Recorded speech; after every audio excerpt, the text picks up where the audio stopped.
Let's get sweaty.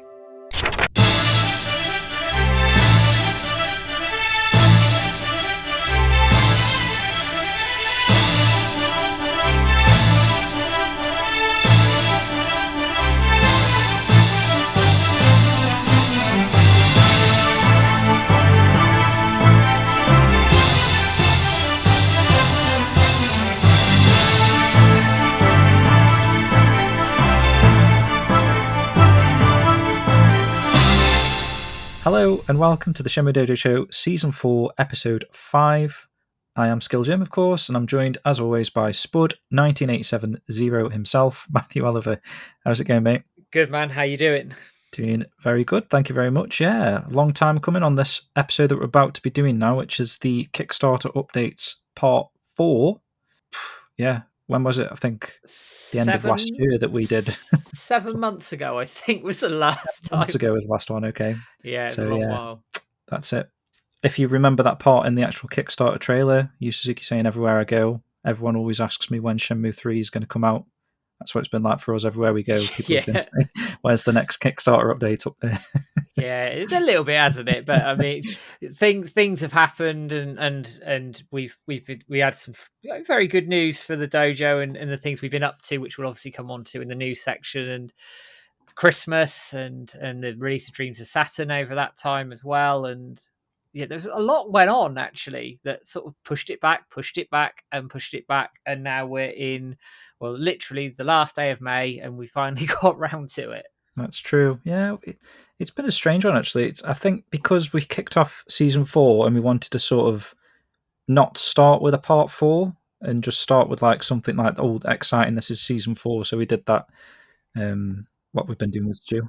The Shenmue Master stuff, wasn't it? Shenmue Master stuff with Stu, yeah, the GDC talk and whatnot. So that kind of spread out again further than we were expecting. So it's nice to get back to the Kickstarter updates, and hopefully you guys are going to enjoy this. And we're a patient bunch anyway. So believe it or not, the first part we did a year ago. So jeez, I know, a year to the date. We're going to, well, I don't even think we're going to wrap it up today, but we'll see. We'll see how we get on. Brilliant. Matt, little chat now. How things going in terms of like what you've been playing, what you've been doing? Oof.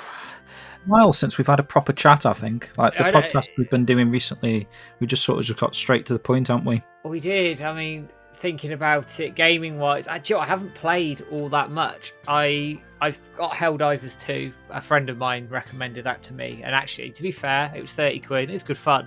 Very much. Just go and blow stuff up, play with your mates. Thank you very much. I like that. I've also, believe it or not, I started playing Hellblade years ago. Couldn't get into it. Just couldn't get into it. And they obviously Hellblade 2 just come out. And I thought, do you know what? I'll give it another go. And actually, on reflection, it's a good game.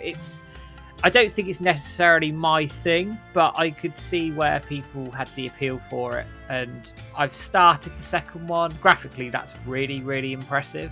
It's got some performance issues on PC. I mean, it's pushing my PC to the limit, and it probably... Oh, is it out already, the second one? Yeah, it came out, I want to say, last week, if my memory serves me correctly. So it's not been out very long. But it's all right. It's good. They've... graphically, it's really, really, really impressive. It's a proper showcase for Unreal Engine 5, but I'm only about an hour and a half in. I recognised, I think it was a Digital Foundry tweet, that they've done like a new video on it, showing off like the graphics and stuff. So I can only imagine how good it looks actually if they're doing a video specifically on that game.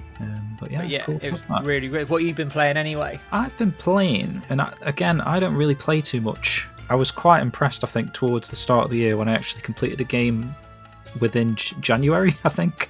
I forget what that game was now, but that was like the first game I completed this year. And then I haven't really completed a game since that I can think of, but I'm very, very close to completing Stellar Blade. Oh, yeah. Which, I mean, I bought it because of the way it looks rather than the woman aspect of it. Yeah. A lot of people seem to be sort of, jizzing over. Literally, in some cases, I think. That's true, yeah. But I like that kind of gameplay, that action-oriented combat, very much like a Bayonetta type of game. And it kind of is, actually. It's it's probably better to me than the recent 2 Bayonetta games. Like, I love the first one, and then the second one was a little bit of a struggle to get through, actually, and then the third Bayonetta, I've probably played about 10 hours and haven't really gone back to it since, which is a shame because I love the series. It's just for some reason the third one isn't really clicking with me as much because of I think it's because of that extra having to control monsters and stuff like that. I wasn't too keen on. I just like the nitty-gritty combat system that you get with the Bayonetta game, and Stellar Blade is pretty much that. It's just a straightforward combat orientated game. Basically, you're just going around killing stuff, and it's rather hard as well. It's got the sort of Souls-like qualities to it, especially in normal mode, because you've got 2 modes. You've got story mode and normal mode, and story mode's like meant to be easier, but from what I've heard, even the story mode's quite difficult. Okay. So the boss fights are pretty tough, to be honest. Like, each boss fight's probably taken me between 5 and 10 attempps before I'll be able to take them down. Yeah, that's hard then. That's like, it's hard, they're not giving you easy. No, but actually there's no sort of repercussions for dying, so apart from having to travel a little bit again to get back to the boss, perhaps, depending on where you're located in the game. There's sometimes like a death's quite annoying because it'll take you back to like a checkpoint almost, and that can be quite far point away, so there's a little bit annoying in that aspect, but other than that, it's actually a great game. If it was just called Blade, I'd say it was pretty stellar. But that's basically it, man. I think I'm close to finishing it anyway. I feel like it's coming up to the climax, pardon the pun, surely. Some of the bosses I've just killed like 2 or 3 bosses in a trot, if you know what I mean. Building up. So yeah. Game wise on the horizon, nothing really apart from perhaps that Astrobot, but when's that coming out now? Just announced last night as of recording. Oh, it's early September. Pre-orders go on by the time we air this, I think pre-orders go live June the 7th, so probably by the time this is out, people would have been able to pre-order. I'm going to get it 100%. It looks amazing. Yeah. That was the highlight of that PlayStation showcase, and Dynasty Warriors actually as well. I have to say I quite like those games, but it's either we're getting old or mainstream gaming isn't our bag necessarily, because most of that I sat there, I was bored as hell.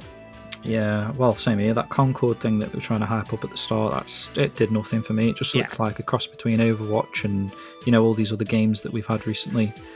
Destiny, the sort of PvP type third-person shooting games it's just trend setting, isn't it? That we've spoken quite a lot about recently with Sega doing their trend setting and not really going anywhere in terms of spending 20 million on a game that Hyenas, whatever. And I mean, that would have been another one. Hyenas, literally cut from the same string or whatever it's called. That's just the way gaming goes, I guess, these days. Is, and the state of the industry now with all these layoffs and everything going on, it's not sustainable. Not the AAA stuff at the moment. And I read somewhere that like some studios have got this like view of like certain franchises that they must be AAA and all the rest of it. But it's all well and good saying that, but when you've got a development cycle of anything between 5, 7, 8 years, the amount of money that you are pouring into those games to then potentially struggle to break even. Now, obviously, that's not always the case. You look at games like Spider-Man on PS5, which sold millions and millions of copies and has done really, really well. But that was multi-million-dollar, hundreds of millions of dollars were spent on that. So it's hard to sell like 10 to 15 million copies, to break even and to start making money. That could put a studio out of business. And that can't be sustainable long term. But this is why I think Astrobot's so important right now, because all these games are cut from the same cloth and they're all very much of a muchness. You look at them and go, oh, that's, you can see it's like a looter shooter or whatever, or an open world single player adventure with the same sorts of mechanics that you'll see in all those sorts of games. Don't get me wrong, I play a lot of them because I quite like the stories they tell, but they're all the same sorts of things. They're all the stuff that sells. Astrobot is massively important because it can show Sony that actually different types of games, different feels of games actually can sell really, really well and do really, really well, because Astrobot is not going to cost them hundreds of millions of dollars to make. It's just not. So if they can make a title for quite a significant amount of money less, but sell not necessarily 10, 15 million copies, but say like 7 million copies, they're going to make a fortune off of that with potentially less risk. And if it is a massive hit and does sell 10, 15 million copies, they're quids in, and it makes a lot of sense. What I liked about that, and this is like sort of the following up off that show, like the tweets and stuff that I've been reading, there was a post that, did someone say, I'm not sure who said this, but there was a tweet I read earlier today that was like, oh, it was the likes and dislikes on the YouTube videos for these trailers. So Concord was apparently like heavily disliked, yeah, and Astrobot was heavily liked. So straight away, that's going to be telling Sony like, oh, we were expecting Concord to be the big hit of this show almost. The big selling aspect of what's to come regarding Sony's upcoming game schedule or whatever. But Astrobot actually has had such a good positive response to that announcement that is eye-opening for people like Sony or whatever moving forward. Like, even if it doesn't sell that well at the moment, just having that sort of a reaction to this game over this game has got to hit home a little. I think within the studios there, they're going to be having chats corporate, like, what went wrong here and why surely. And like you were saying, it's great to see a game like Astrobot actually take a lot of that praise, because at the end of the day, it's just a bog standard 3D platformer in a sense. Even though it looks incredible, that trailer was probably the best trailer I've seen for ages, actually, for a video game. It pretty much showed everything that's going to be in there, loads of variety. It just looks so much fun to play. The actual PlayStation homage sort of skins, like Parappa the Rapper, the consoles in there, God of War skin or whatever I saw in there, that is going to instantly get people on board as well, because you sort of, and this is what Sega should do, they should, and I guess they kind of are with this new era stuff, but they should really zone or home back in on some of the IP that made the brand what is the brand today, the Sega brand. It's not just about Sonic and at the moment, the Like a Dragon series. These are loads of characters over the years that have been fan favourites and people have really, really attached themselves to. I think they should take some of that. I know it's been ages since they did like an All-Stars game. There is talks, it's supposed to be like a new All-Stars. Is it like a tennis or a rumor? Something like that was floating around, wasn't it? So that'll be interesting if they do go down that route, because they've got a wealth of characters and IP and stuff that they should really just push. I don't see why. They own these characters. Shoehorn them in any of the properties really, just for a bit of fan service, and we'd lap it up. I'm sure, like Ryo Hazuki and any of the recent games or whatever, we'd lap it up, and then that helps promote Shenmue, and then that helps promote Sega as well, because we're promoting this skin or this character that's in a said game, and then Shenmue fans are going to pick that game up. There's just a lot of like positives that I think you could do by just delving into that, and it looks like Astrobot is really trying to get a lot of the PlayStation audience on board straight away, and it already seems like they've done that. I think that is a positive, like you say, after all these AAA games that, like you say, take 5 to 7 years to make, and by that point they've sort of missed the boat because they were trying to trend chase 7 years ago on the success of like Overwatch or something, or because it probably was 7 years ago when those games were really popular, like your Overwatch and your Destiny, and then they've sort of made this sort of amalgamation of both of those genres and turned it into like another shooter that 7 years later, if they have been working on it that long, I don't know how long they've actually been working on it for, but it just doesn't really hit anymore because it's been done 1,000 times within those 7 years. And it's this whole live service thing, and it comes on to Sega a little bit as well here, obviously, where there's leaks around the Jet Set Radio and Crazy Taxi games that they're going to remake the originals into proper remakes, and then do the games of the service stuff. That's interesting, isn't it? Which again is Sega chasing a trend, but and they do this, and then quite often it falls down, and they wonder why they've spunked millions and millions of dollars, and wonder why it doesn't work. But this is the other thing around games of a service, which really worries me in gaming. I think I read research article back end of last year. It's talking about 65% of studios had one of these games in development. That's a lot of studios making a lot of live service games, right? So that market, even now, is pretty saturated. It's going to get far more saturated. But how many of those are actually a real success? All those live service games, how many of them? Like Destiny was a massive success. Destiny 2's done really well, sold a lot of copies, all the DLC, etc. You're struggling, really. Helldivers 2 Helldivers 2 is probably the one that jumps down. There might be more. My memory's not that great around them because, quite frankly, I turn off of a lot of these games. But for every one that's successful, there's 10, 15 that aren't. Mm-hmm. But they're chasing this cash cow. But you are literally betting everything on this working. Now, for a small studio, that's not viable, because if that could bankrupt them. For Sega, massive company, etc., they can swallow that to a point. But they don't want to keep doing stuff like that. Actually, a lot of these, I think, hopefully where gaming will go, and maybe I'm being a bit idealistic here, is actually they pull back from some of this stuff and go back into some of the shorter, more in-depth experiences, the more fun experiences, and just give a nice variety of games out there for people, because gaming's massive. There's lots of gamers out there who play different things. So why not capitalize on some of that with games that are quicker to develop, probably simpler to play, don't need live service, don't have this issue with ownership and all the rest of it if you can squeeze it on a disc and everybody's happy. And then I think you're turning around more games, you're turning around more revenue, you're not sat on this 5 to 7 year cycle for every game that you're working on, and things can become more sustainable. And then gaming as a whole hobby has a wider breadth of talent, games, and it makes more sense. I'm not a businessman, clearly. I'm coming at this from a heart on my sleeve type point of view. But surely that would make sense, rather than homogenizing everything and people getting turned off by this thing and essentially just go, oh, to hell with that then. I do think that's kind of the way things are going.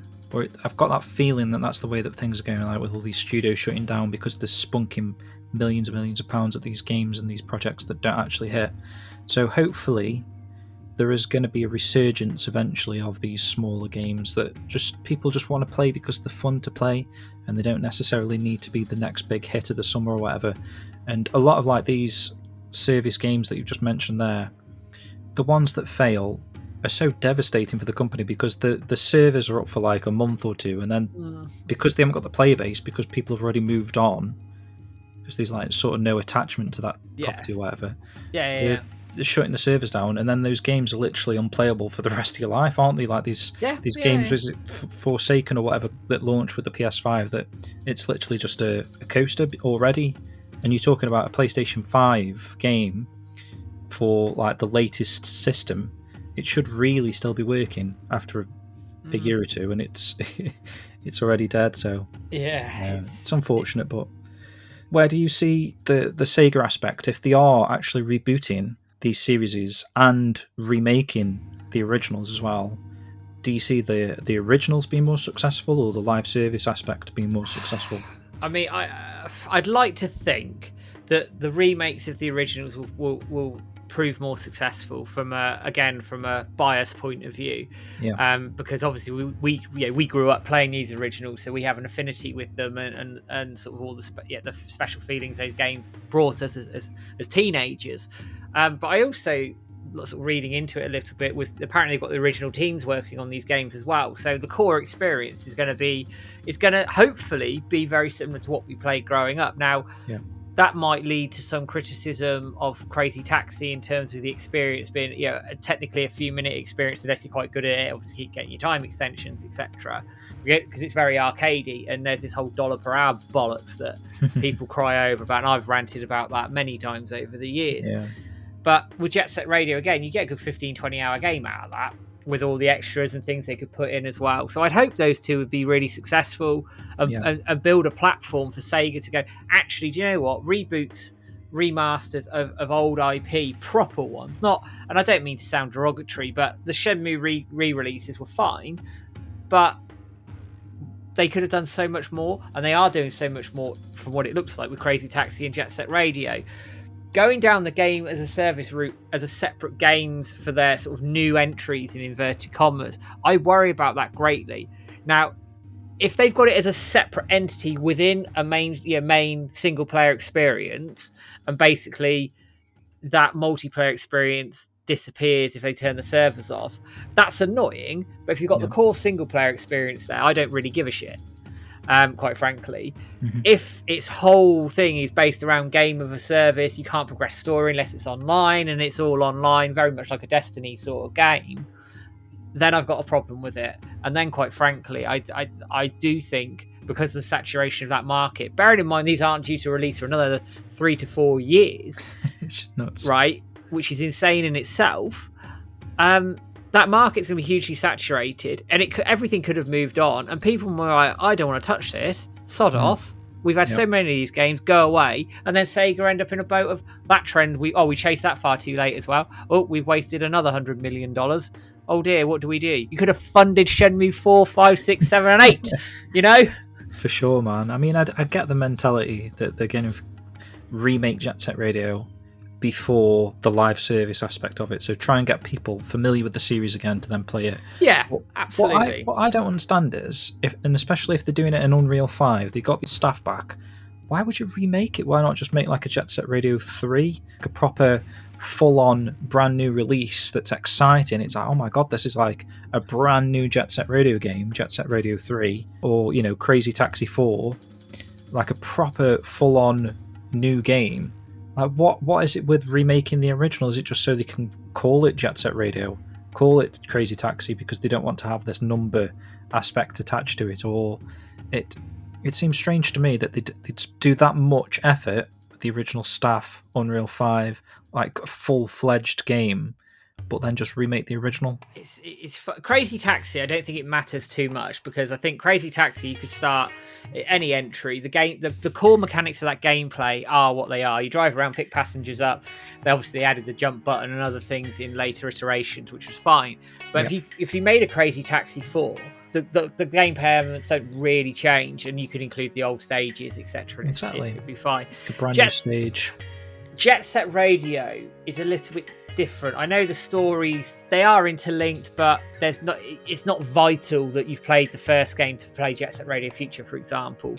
So I do wonder if there's a reticence there, because it's the third entry in a series. People are coming into this halfway through. We're not too sure about it, so that might be where they're coming from. But really, 10-minute digest video, something like that, would cover Jet Set Radio easily. And then you can play the games and the mechanics, what they want to do. With graffitiing, you've got your analog sticks. You could even do it with haptics these days as well, and things like that. I don't think it needed to go back to the original. I think they've done it for a safe bet. I think it's the nostalgia play as well, that people like us will pick them up, and also they're then hoping for new fans to obviously come on board at that point, because it's familiar to us, and then for these new people, they go, oh, I heard people talk about the original Jet Set Radio, I never played it on Dreamcast. Oh, they've remade it, I'll buy that. And that's the idea I think they're going for. I deeply hope that the remakes are successful, and I just hope if they do go down this game of a service route with the new entries, that it's not critical to the overall experience. It's almost like a separate thing within it. I'm trying to think of a game that's done something like that over the years. There'd be one that I'm sure they did. A remake and then a games with service or something. So I'm trying to think of a game over the years that, and someone in the comments I'm sure will tell me, where they've had like a core single player experience, but they've had like an online multiplayer mode that is really nothing to do with it. It's very, very separate, but they come together. I mean, Mass Effect had something like it back in the day. Yeah, or Halo or something like that. But I'm sure there's better examples out there. But you see where I'm going with what I'm saying. This, as long as it's not intertwined into the overall experience, it's something separate, or doesn't impact the single player element, that if the servers were turned off or whatever, that people still pick it up and play it. Great. Then fine. I hope it does well. But if it is this whole games as a service rubbish, then they're asking for trouble. I really do think that. Well, I agree with you, mate. If they can get the reboots nailed down, or remakes rather, I suppose that only could be a good thing for Shenmue. They could go down the Shenmue route next and remake a Shenmue, right? This is another example. I know we're going off on a bit of a tangent here, so sorry everybody, but it's been a long time since we've had one of these chats. Is when you think of Like a Dragon, obviously Infinite Wealth, it was broadly very successful, but eventually Burnout's going to have to come in with that franchise. It just has to. They're releasing a game every year, so at some point that golden egg's going to crack a little bit, and they're going to have to move away from it. So surely, I mean, I know they've got Judgment, which is one arm, I guess, they can go down, but they play very similar. They're very similar aesthetics and feels. Could they not then go, well, actually, we have something ready-made in Shenmue that we could reboot, we could look at doing again? Obviously, this is on the assumption that 4 hasn't happened, 5 hasn't happened, and they go, all right, we need some sort of action RPG. Shenmue is, to a point. Let's reboot it, remodel it for the 21st century, and let's see if we can run with that. Because otherwise, they've got to set up a whole new IP as well, which may or may not work. It just seems to make sense, doesn't it? They've got a similar sort of engine with the Like a Dragon series that they could reutilise and just remake Shenmue like that. And I don't know, hopefully, you never know, if they can market it like we said previously, where they market it as this is where the Yakuza series originated from. I think that's probably the best strategy for Shenmue, or it should have been the best strategy going back to 2018 when they had the chance to do that, in my opinion. Piggyback off the success of that, but we digress. Right, Matt, let's move into the news. Let's run through some actual Shenmue news for you guys listening to this Shenmue podcast. But yeah, hopefully you enjoyed a little Sega chat there, a little gaming and whatnot. We are a video gaming podcast at the end of the day, aren't we? Putting the world to rights, I think. Right, first up, you may have, well, hopefully you've already seen this, guys, but the Yu Suzuki interview that was conducted, was it the 10th of April, I think? That's right, it sounds about right. I was actually there in person, but I think it was the 10th of April. That released towards the back end of the month of April, so hopefully you haven't missed that, guys. You've got quite a few different ways to sort of digest that information. You've got the actual interview itself, which is a great read. Hopefully there's some stuff in there that excites you, some story content that perhaps you were unaware about, or some stuff that you've been craving to find out about the storyline and whatnot, and bits and pieces about Yu Suzuki's history, his background, his China travels, obviously a little bit about Shenmue 4, and some of the things surrounding that. We did a great video podcast, which you can also find in your podcast feed if you want the audio version. Just a great discussion regarding that interview. We break it down and go through each of the questions and answers.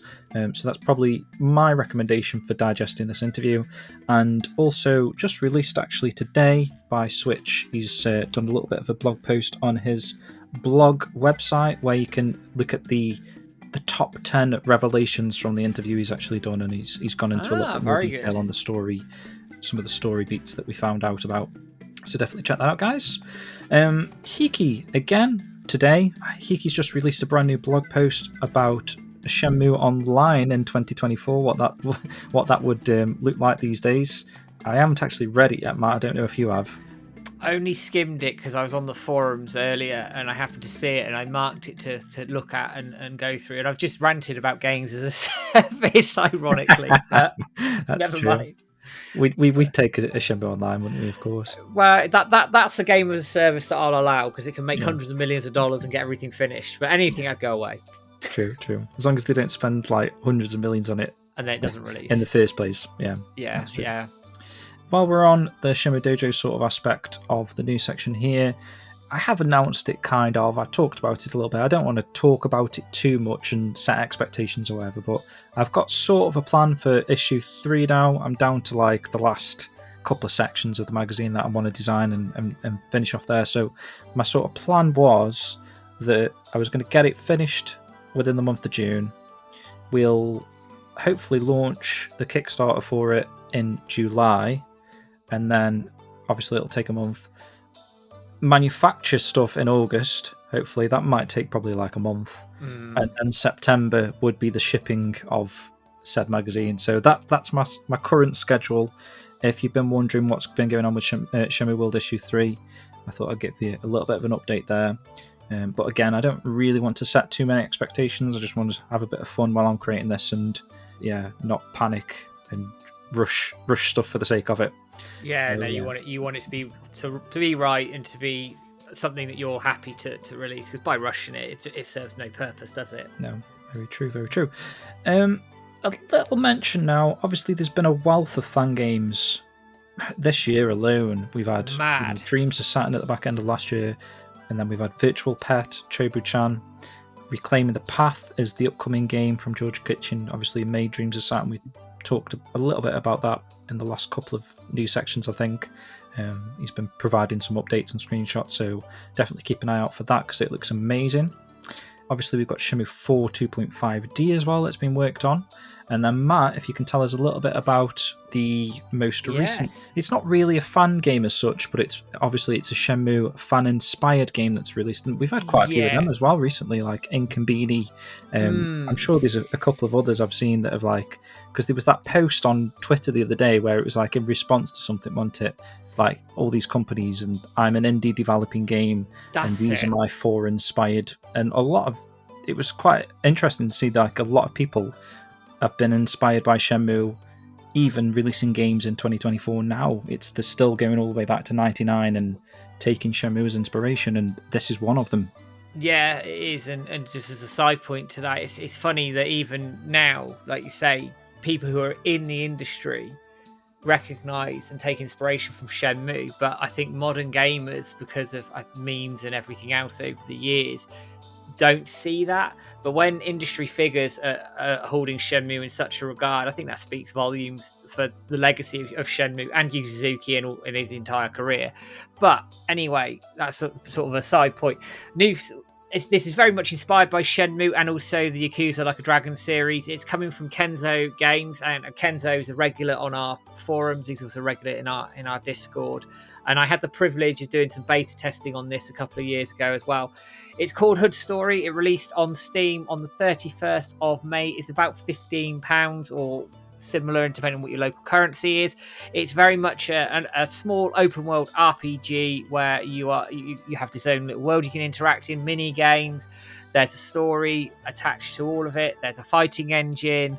He's built, I think most of this has been built by himself. I think he's had bits of help here or there, but most of the project he's done in his own spare time. It's taken about 3 to 4 years to put together. And do you know what?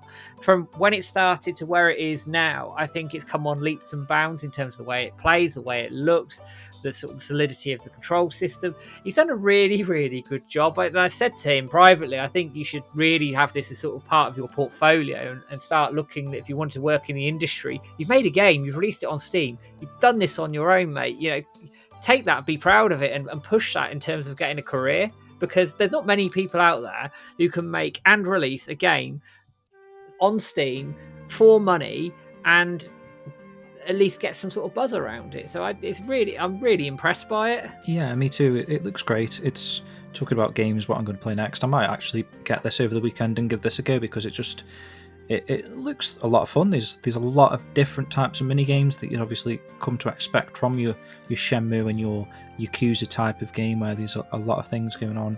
It's got almost a very much a sort of GTA Sleeping Dogs look to it as well. Yeah, it does. And the characters look a little bit more animated, cartoony, like a sort of a chibi sort of character.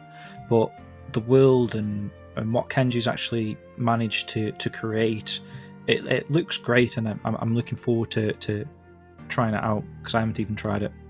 I know you've had a bit of a playtest a couple of years ago, but it's all going to be fresh to me. And again, that is called Hood Story. That's HOOD Story, right? Okay. Yeah, that's right. Okay. That's absolutely right. Like in the hood, I guess. Yeah. Oh god. Yeah. Okay, going back to Shenmue a little bit now. Official Shenmue stuff. We got that, obviously the insert coin clothing line, where you got your brand new jacket that's coming out later this year, the reprint of the t-shirt, the white Hazuki t-shirt, and also a pin, which is available right now. So if you've sort of combined your order with the jacket and you're waiting on the pin's actually in stock available. So if you wanted to grab one of those, you can do right now. And I think the last time we looked on there, I don't know if it's still available there, but there was a 3 for £15 offer. Yeah, there was. And I also got sent the pin of the month, which was like a pizza, I think. Yeah, I got that. Did you get that? Quite a nice little pin, actually. Not bad, yeah. So, check out that, support that, because obviously if you support Shenmue merchandise, it's more likely to happen again in the future. Final little bit of news we're going to talk about now is basically what's happening, or by the time this podcast airs, what's happened in terms of the tweetathon moving forward. And hopefully we're trying to make a lot of noise ever since this Yu Suzuki interview, where we've sort of found out that they're a little bit stuck in terms of Shenmue 4, that they want to get stuck in, but they can't because they sort of need the funding, they need to find a partner. There's a lot of things to think about there. And so we're sort of actively pushing towards Sega's, all these names and stuff like that are in this industry and perhaps have got a little bit more... more sort of clout, isn't it, around more this clout sort of to get a partner on board for Yu Suzuki. So we're all doing a big driving push now. And one of the things that we've actually decided to do ourselves, Matt, is get this movement in a sense on the streets of New York. If you want to let the listeners know what I'm talking about here. So cast your minds back to a stream, I want to say 3-ish months ago. We were talking about the Shenmue 4 campaign and everything. This is prior to the interview, which actually I think the interview's reinvigorated a lot of people around Shenmue. Actually, it's been a real positive vibe in the community since, and I think people now understand that the severity of the situation that we're in. And that's great, and the more people come on board, the better. But we were talking about this campaign and what to do, and there's been crazy things over the years that Shenmue fans have done, like sending toy capsules to Sega and harassing everybody around Shenmue that you can find and all this. So it came up, and I must apologise because I can't remember who mentioned this in the chat. But someone said Samian, maybe. Possibly, but I couldn't. I couldn't tell you. So whoever you are, I apologise.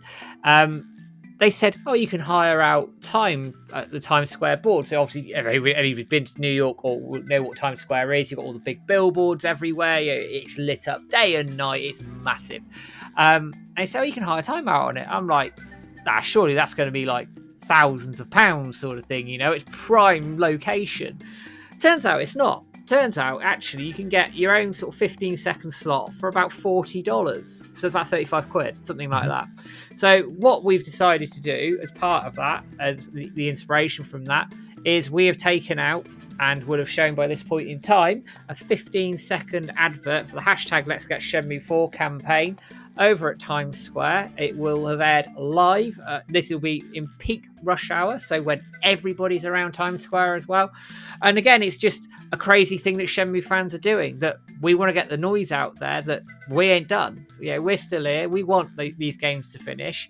We want Wisenet to get a partner as well. And that's on top of the sort of coordinated tweets and things that we've been doing fairly recently as well. So yeah, we're trying to think outside the box a little bit, and this is just one idea that, as I say, came up in a stream, and we thought, this is brilliant, this is crazy, let's do it, and hopefully we can get more success from it. Yeah, definitely, man. And are we planning to do this every month, or is this just a one-off? Well, that's a discussion to have, I guess, because I don't mind chucking some money at it here and there. But it would be cool to. I mean, obviously, Jibby, I should say, made the video for this, and we thank amazing. Jibby for making that. It's brilliant. Do we take this out every month? Do we rotate the videos? There's lots of questions here, but what hopefully, and I'm saying this hopefully because we don't know at this point in time, that actually gathers some mainstream momentum, and people go, oh my god, what? These Shenmue fans, they are bonkers, and all the rest of it, and again, you just keep that notoriety around Shenmue as an IP, as a franchise. And this is the whole thing of why we keep saying to people, get out, vote in these polls like Empire Top 100, Retro Gamer Top 100. When we had the Guardian article that came out asking for games that felt like real life, I did a video on it, and Shenmue fans came out in force, and Shenmue got mentioned in the Guardian the next week. That's the sort of thing that we should be doing to keep Shenmue in the limelight in people's minds. If we stop doing that, we're in trouble. But in fairness to the community, I think a lot of people, certainly in the last few months, have really stepped up their game. We trended on Twitter fairly recently. I think it was May's tweetathon trended. So things are moving in the right direction, which is brilliant. It's absolutely brilliant. And I'm glad people are starting to come together now, because we've been banging the drum for years around this. But the more of us that come together, that make the noise, do these crazy sorts of things like Times Square, the better chance we have of convincing somebody to go, do you know what? Bollocks to it. Let's get this thing finished, and let's partner with Wisenet and get it done. And that's the ultimate goal. That because he wants to do 2 more games, and while I have my own opinion on whether that's viable or not, I'm down for it. Absolutely down for it. So let's get this thing finished. Yeah, I don't know. It always kind of feels like it's a constant rally cry. Like Shenmue fans, we've sort of been rallying ever since the end of Shenmue 2, haven't we? Which is like 20 odd years ago now. So I know it feels a bit draining, but we are there. We're in the hard yards again since Shenmue 3. Nothing was ever certain, but we're using these sort of facilities like the Times Square billboards or whatever to sort of make a statement. I think that's what we got to do. We got to make a statement, and hopefully, like Matt says, someone takes notice and thinks like, oh bloody hell, there is an audience there for another Shenmue game, and we want to be your Yu Suzuki. Yeah. Shake hands, done deal. Here's 2 more games, and then we're sorted. That would be it's the that dream. Simple. That's simple, guys. Yeah, it is. I'd love it, Joe. And obviously, I've talked about things that other factors, but if we make noise, then somebody somewhere, bearing in mind they've had interest already, somebody may well just pull the trigger. And that could be all it takes, hopefully. Oh, I seem to be getting a phone call from future Matt. Let me just answer this. Hello, how's it going? Matt? I'm literally just having a conversation with you for the show, but I'm talking to you on the phone as well. Where are you ringing me from? Well, I'm sat in my office, but I'm ringing you from about 2 days after the mass tweet. Do you want to know how it went? That would be great. Well, safe to say it exceeded, I think, everybody's expectations, including ours. We trended on Twitter with over 2,500 posts, which was absolutely insane in itself. And, are you ready for this? You ready? Yeah, shoot, tell me. All the main gaming outlets picked it up, the whole thing. So the Times Square image, everything was picked up on all the mainline gaming places. So I'm talking IGN, GameSpot, Push Square, Game Rant, and even Eurogamer decided to get a little interview with us as well. You've got to be joking me. I'm not. It was beyond wildest dreams how well that went. Absolute insanity. That's amazing. So,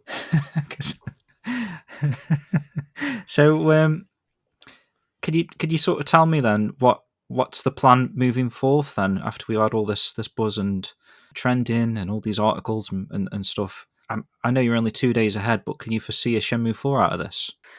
Hopefully, I can't say that just yet, but the plan going forward is that we're going to pick up this mass tweeting every month going forward. I need to tweak the message that goes out just a little bit. I haven't quite decided what's going to change just yet.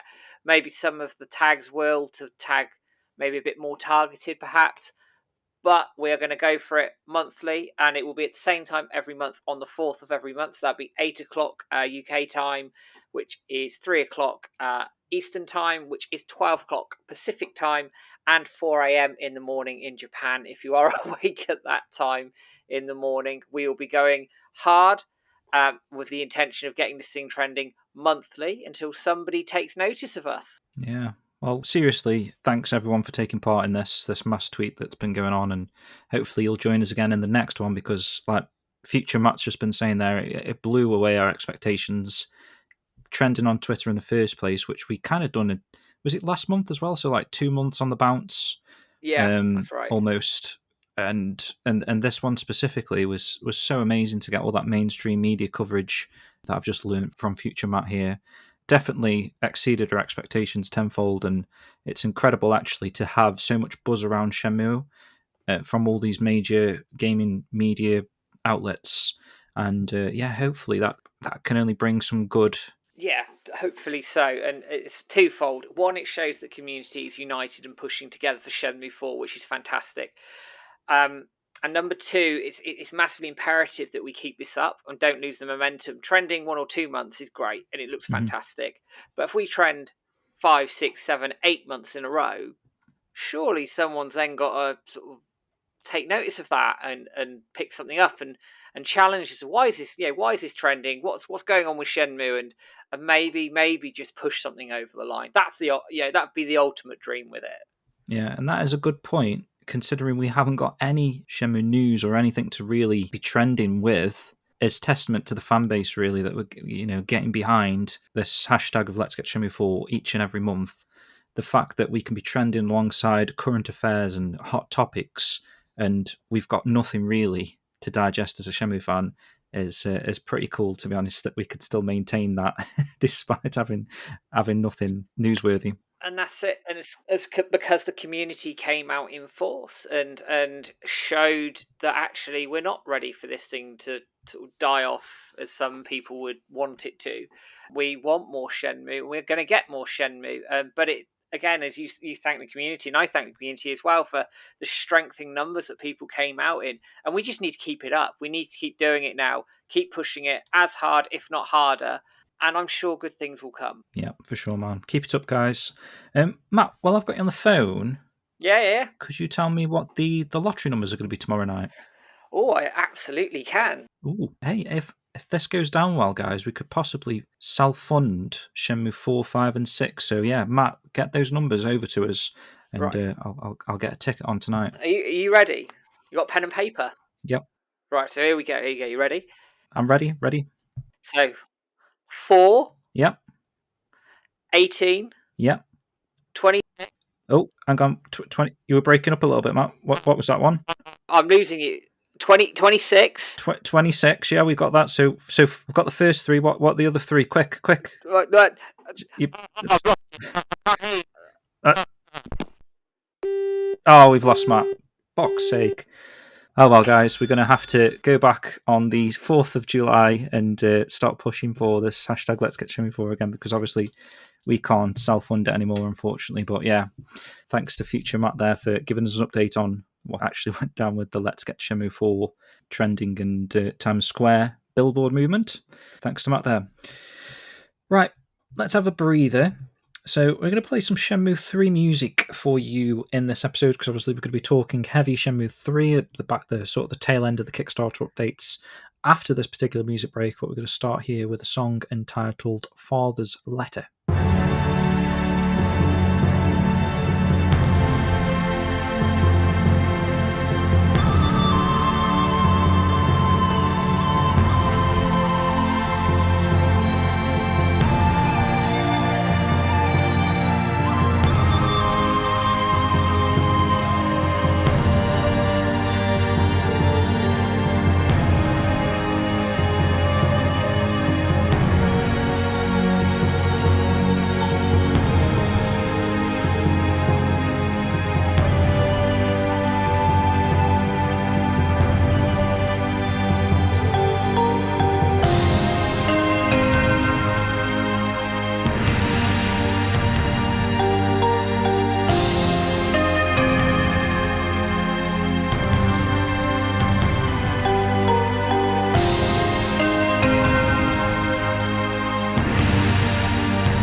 welcome back. That was Shenmue 3's Father's Letter. Obviously, that's the piece of music that plays at the start of the game, which I thought would be quite a nice one to begin on after such a long hiatus on this Kickstarter updates. We're coming into the Shenmue 3 being a fully formed product at this point. So yeah, a great piece of music actually as well there. Right, Matt, let's look into the first update. So we managed to get to update 95. That's right, yeah. Last time around, 7 months ago. We're going to try and get to potentially about 120. See how we get on. Yeah. So first update here. Do you want me to start on this one? Yeah, go for it. Okay, so this is entitled English Voice Recording Report. Update 96, like I say, and this was January 31st, 2019. So we're in the year of Shenmue 3 now. So, hello everyone, the English voice recording is coming along, so we want to report where we are at and get behind the scenes with the cast and crew. If you've been following Corey Marshall on Twitter, you might have seen that the English voice recording was also in session from last year. Shenmue 3 continues the tradition with a huge amount of voiced lines. We are about 70 to 80% done recording, and we are happy to report we are right on track. I wonder, I don't know where this links to. Let me have a look at this Corey Marshall link. It's his Twitter, and he shut that down. Ah, okay. I was wondering if it linked to a specific tweet because I was trying to sort of remember when they actually started the English voice recording, because it says last year they must have done some sessions. Late 2018. Well, it must be, yeah, but it just shows like it's not just like a month or a couple of week job done. There's a few months work here at least. Yeah, a lot of work. So the main cast introductions, we've got Ryo Hazuki as obviously Corey Marshall, at least in the English VO. He says, "Hey, it's Corey Marshall. Without Corey, our English-speaking Ryo just would not come to life. Corey was set to play Ryo when the project started back in 2015. It did take quite a while to get into the studio and start recording the English voices, but Corey was full on ready to give a great performance, so expect the best." And then we got Ling Shenhua, who was played obviously by Brianna Knickerbocker. Playing our heroine in Shenmue 3 as Brianna Knickerbocker, Yu-san selected from a number of candidates through audio auditions only, and Brianna stunned with her great performance reel. That's interesting. I wonder who else they had lined up there, do you reckon? I'd love to know, you know. None of the original Shenhuas, though, I don't think. No, I don't think so. Finally meeting at the studio, she stunned us again with her beauty. Brianna has acted in a dizzying array of games and animated features, so we'll be looking forward to her portrayal of Shenhua. Then we got a little bit of behind-the-scenes video here, which it looks to be perhaps what Bill Black had in terms of some footage. Like, I can't quite remember this video in particular, but we're going to check it out in a moment. So it says, behind the scenes at the studio, last year, Yu Suzuki and sound director Takayuki Nakamura went to the studio in LA for the English voice recording Jump Off. So let's dive into this video then, Matt. Okay, 3, 2, 1, go. There you are. Everybody always says every Chinese name in correct Chinese. So except some of for a that couple footage things we that are released, unique isn't to it? American. Yeah, Tao, it is. Shaolin, things like that. Okay, so one of the things about this game, it's in Japanese. We're doing it in English, but it takes place in China. They're not pre-rendering it, so yeah, the important thing is the length. Interesting. I don't know if we had that piece. I'd have to check. We may No, well I'm have not going done. to show you one. Best line. You got to see this one. It's called the best line ever. That's it, is it? Yeah, that's it. It's only a What- short. Let's clip. see what video he was looking at there. So best line ever. So Shenmue, best line ever. Best line ever in Shenmue. Oh, it's that. There's a mole near Yamato-san's mouth that is so sexy. Oh, right. It must be okay. this video, right? Yeah. That he's referencing. I'll link it to you there, Matt. Maybe you can show a little bit of the footage here. Oh, yeah. Yeah, okay. So they were having a little bit of a joke about that, I think, about Yeah. perhaps like the original English voiceover stuff.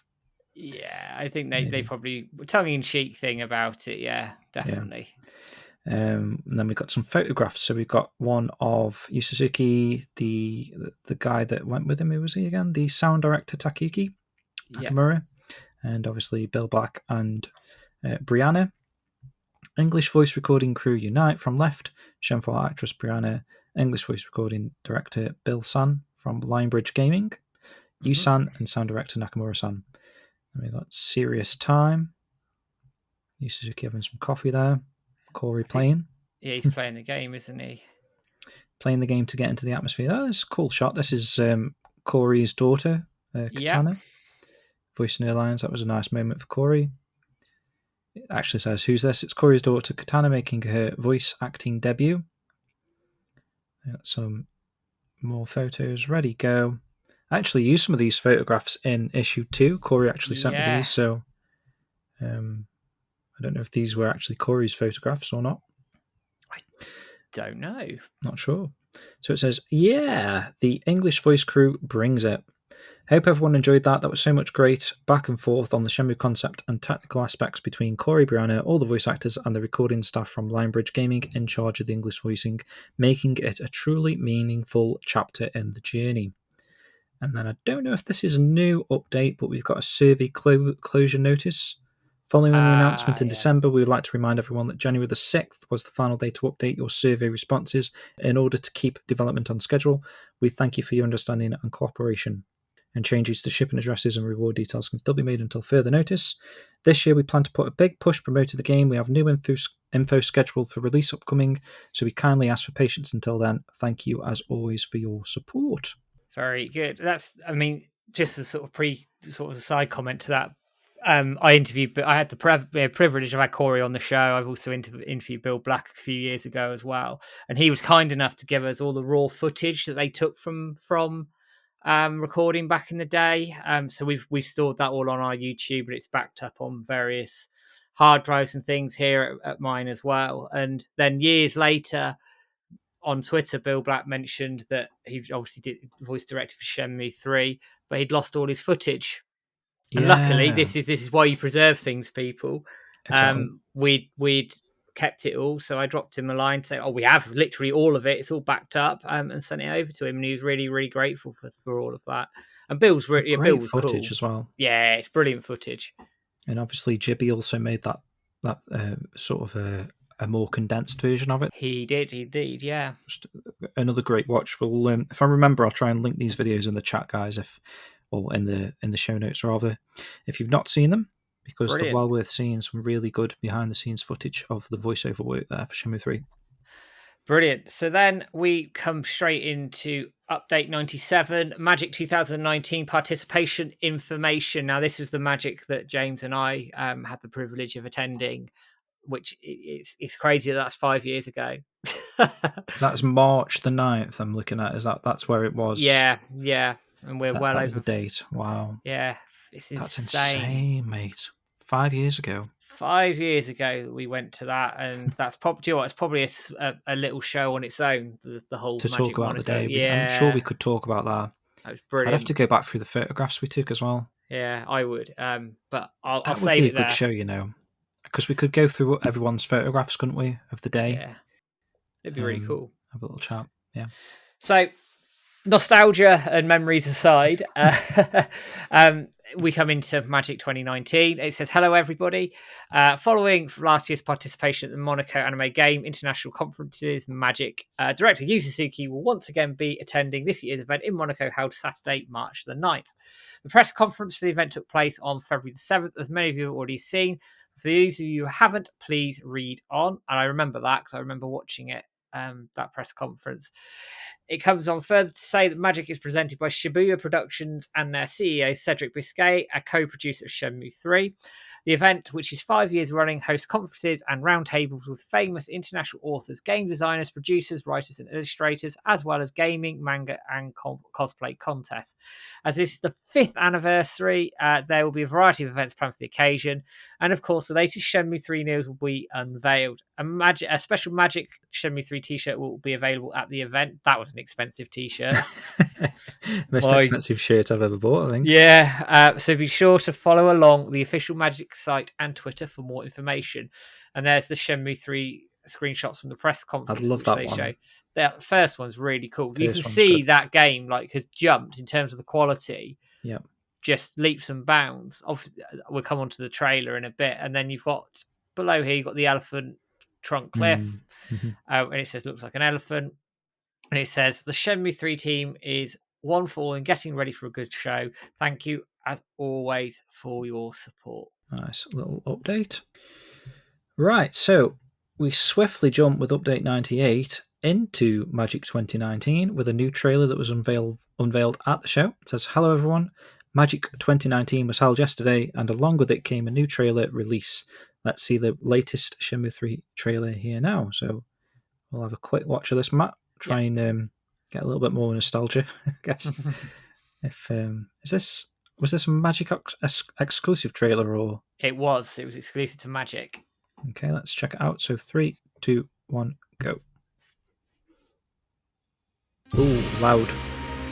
Oh yeah.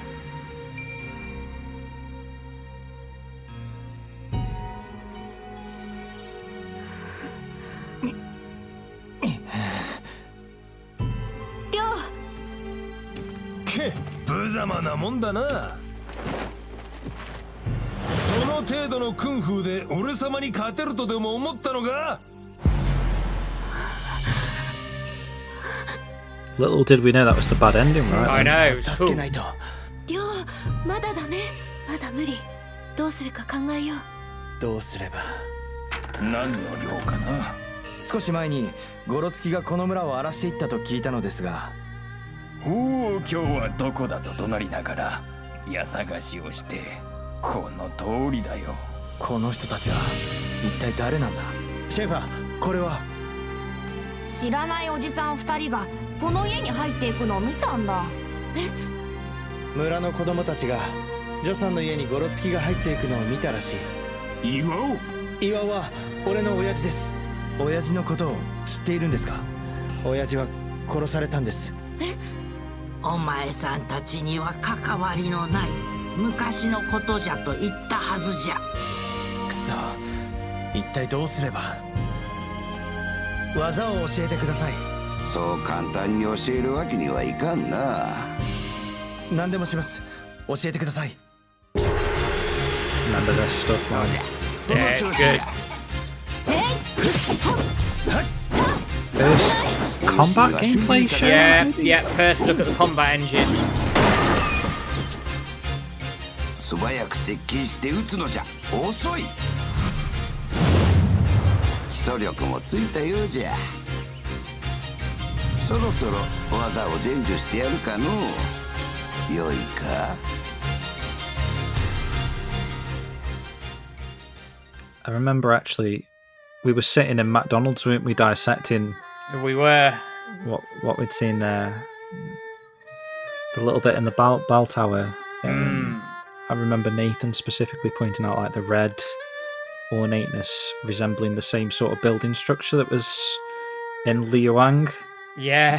Something that springs out to me from that trailer, but very story heavy actually. And if obviously we weren't to know It was what the story was going to actually be like in the actual product, the finished product, but going off that trailer alone, we were all really excited.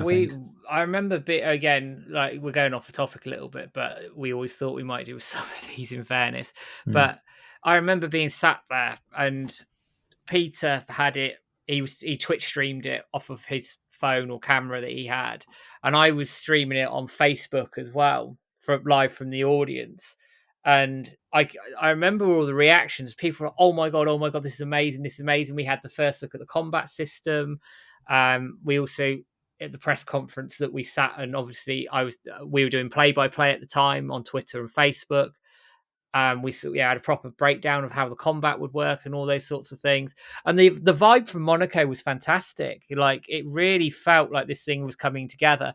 The trailer had some of its issues, and I think it was probably footage from several different builds. Yeah. But it certainly had looked considerably better than the 2018 trailers that we had. So clearly this thing was moving forward. But again, it's probably a topic in itself. I noticed like the majority of that was pretty much final what we were going to get. I noticed Rio had like a strange looking hand at one point. I don't know if you noticed. It looked a bit bulky and veiny. So it looks like they fixed the hand, at least for that cutscene. Yeah. But a very good trailer, actually, at that point. I'd be interested to see what the comments say about that trailer at the bottom, so we'll have a quick check of them in a moment. So it says, how was that? We know we have not put up a development report for a while, but please rest assured that production is steadily moving forward and we hope to share more info with you very soon. Magic is presented by Shibuya Productions and their CEO Cedric Biscay, co-producer of Shenmue 3. The event, which is 5 years running, hosts conferences and roundtables with famous international authors, game designers, producers, writers and illustrators, as well as gaming, manga and cosplay contests. For more information, visit the website there. I want to say everyone here on the team has given it their all, and we all thank you for your support. Right, let's dive down to the comments and have a look. We've got our friend Adam, who keeps spamming. His comments have been removed. Alessandro, yeah, awesome. No, needs a decent PC. I mean, the Xbox version never happened. Can't wait. More. Someone's having a bit of a pop saying it looks like a more budget indie title than what Shenmue was. Well, I'm not being funny, bud. It was an indie title. Exactly. Yeah. So I'm not being funny there. Take your time to polish it. Don't rush it. Coming together nicely. Someone commented about the hard disk space. Well, we know that was just a load of people went mad over that. Yeah. Talk about better facial animation, etc., which I can understand that. And again, saying take your time. Game looks better. Didn't like the logo. Yeah, Again, so it's quite positive overall, isn't it? Yeah, looks like people are starting to appreciate the footage and the hardware that's gone into the game at the moment. The bottom one there, that I think it looks sensational. Yeah, that's a good one. I like that comment. That's a nice pun. Might have to use that one in the future. Right, so then that pulls us straight into Update 99, Reboot, Develop 2019. So just for a bit of context, this was a conference held in Dubrovnik in Croatia. A bit of a surprise, we found out Yu Suzuki was attending this, and we got some more Shenmue 3 news and screenshots and explanation of the economy, etc. It was streamed on Twitch. I think we've got it backed up somewhere, but I do have it backed up somewhere. So one thing I want to mention quickly is, at the time, I felt like a lot of people were getting a bit antsy about a lack of updates, but so far they've done at least one every month, which I think isn't too bad going. Yeah, and they've been quite reasonably substantial at this point in time. So they say, hello, everybody. Yu Suzuki recently attended the Reboot Development 2019 Game Developers Conference held in Dubrovnik, Croatia. In this update, we'll show you some of the images that featured in the conference, and they have the link to the live stream if you want to watch it as well from the Twitch. So you've got Rio walking through Niao, they call it Chobu here. That's I love that show. It's quite atmospheric, actually, with all the people at the stands and everything. More people, actually, than there ended up being, right? I guess. Yeah, in terms of the rendering, yes, I think they're all there. But they pop in and out. I think on PC it's a bit better. And then you've got here the prize exchange area in Bailu Village, which was the first sort of real look at the village square, not village square, Panda Market, in Bailu. Yep. Then you've got a little bit of the pawn shop owner. His model changed ever so slightly between that shot and the game, but you can see the sell exchange system there. The inventory, it's the first proper look we had at that. And then you got the economy system being explained as well, which again was shown off at the conference. And then you've got the first look at the arcade, which was pretty much dissected by everybody immediately. Yeah, true. Wasn't it? I wonder what people were saying about an arcade being in Bailu Village at this point. I'd have to have a look through, and I imagine it was split. And it's probably split even now. That I get why they did it, but at the same time, it did feel a tiny bit out of place in Bailu. You got the toy capsules there as well, and then you've got Rio gets a forklift job again. So Weekly Famitsu is showcasing the forklift for the very first time. So this was released separate to the Reboot Blue, and you have Rio sat in a warehouse in a forklift. For the first time, so it confirmed that we're going to get some sort of forklift game there as well. Still works as well, actually. Let's have a look at the link as it still works. Oh, yeah, it does. It's a full-on interview with Yu Suzuki, actually. It's a big interview with him, actually. One, yeah. That might be worth digesting that. I know it's in Japanese, but we can maybe Switch probably translated that one. I would have thought he sort of translated everything around the sort of here era. As well. You got like the cave. You've got an older shot of Bailu, an older shot of Mr. G on the wall. obviously the forklift. Yeah. It's quite cool, actually. We'd have to have a look through this. Shot of Ren. I remember that. Was that one of the first time we saw that shot of Ren? I could be wrong. Possibly, but I feel like that was a crazy time. Maybe 2018, maybe crazy time. Possibly. An old shot with Grandmaster Bay inside of the boat, and then the Shenmue 3 logo as well. Boat DLC at the bottom there, isn't it? Yeah, it is. So that's quite a cool little update in itself, actually, with quite a lot to digest. And they say at the end, most just pictures, but we hope you enjoyed it and we appreciate your continued support. Quite happy with that, quite frankly, at the time. Yeah, same. I think we're excited again for. I don't know if that was the first announcement of a forklift. I don't know. It was. Forklift drop, yeah. It was. So it got people excited. Mm-hmm. Moving straight into update 100 now. So what was that? That was April 13th, May, June. So 2 months actually since that update. So we got a message from Yu Suzuki and Deep Silver. So hello everyone. Today Yu Suzuki and Deep Silver would like to give a message concerning the release date. Shenmue 3 will now release on 19th of November 2019. So obviously the date before was August the 27th and the new date is November the 19th. So this is maybe the third or fourth release date change since they first announced the project. So I don't know if people were annoyed. I mean, it's only a couple of months in it, so it's not too much. There's a story behind this, which I'll tell in a minute. Okay, so let me just finish this update then. So whilst almost ready, the game simply needs a little more refinement before being truly finished. We feel that the extra time we will have will deliver the true Shenmue experience players around the world deserve. We thank you for your patience and understanding, Yu Suzuki and Deep Silver. So it is only 2 months, right? Well, maybe like 2.5 months extra work they've got on here. Yeah, and so, I mean, the game came out actually pretty well polished. It's one of probably the more polished games, certainly in modern gaming history anyway, but with all these patches and things that come out, that games can't be played off of day one builds and all the rest of it. Anyway, so there's a story behind this update, actually. So obviously the original release date was August. Well, I say original. The set in stone release date was August 27th, 2019. Now, this is before the whole Epic stuff. So this is still being listed on Steam at the time. Steam, somebody had changed the date to November 19th, 2019. Whether it's somebody at Wisenet or Deep Silver, I don't know. But somebody on the forums picked this up and said, hang on a second, what the hell's going on here? They quickly changed it back within about half an hour. But obviously, all the screenshots have been dumped and all the rest of it. And that's where this update came from, because they accidentally announced the release date. Somebody on the forums picked it up, and the Shenmue community, being the Shenmue community, started talking. And this update came out within, I think, about 24 hours of that happening. I mean, they would have had to have said that they changed the release date anyway at some point, but you think that triggered them to be like, oh shit, we need to get this out there now.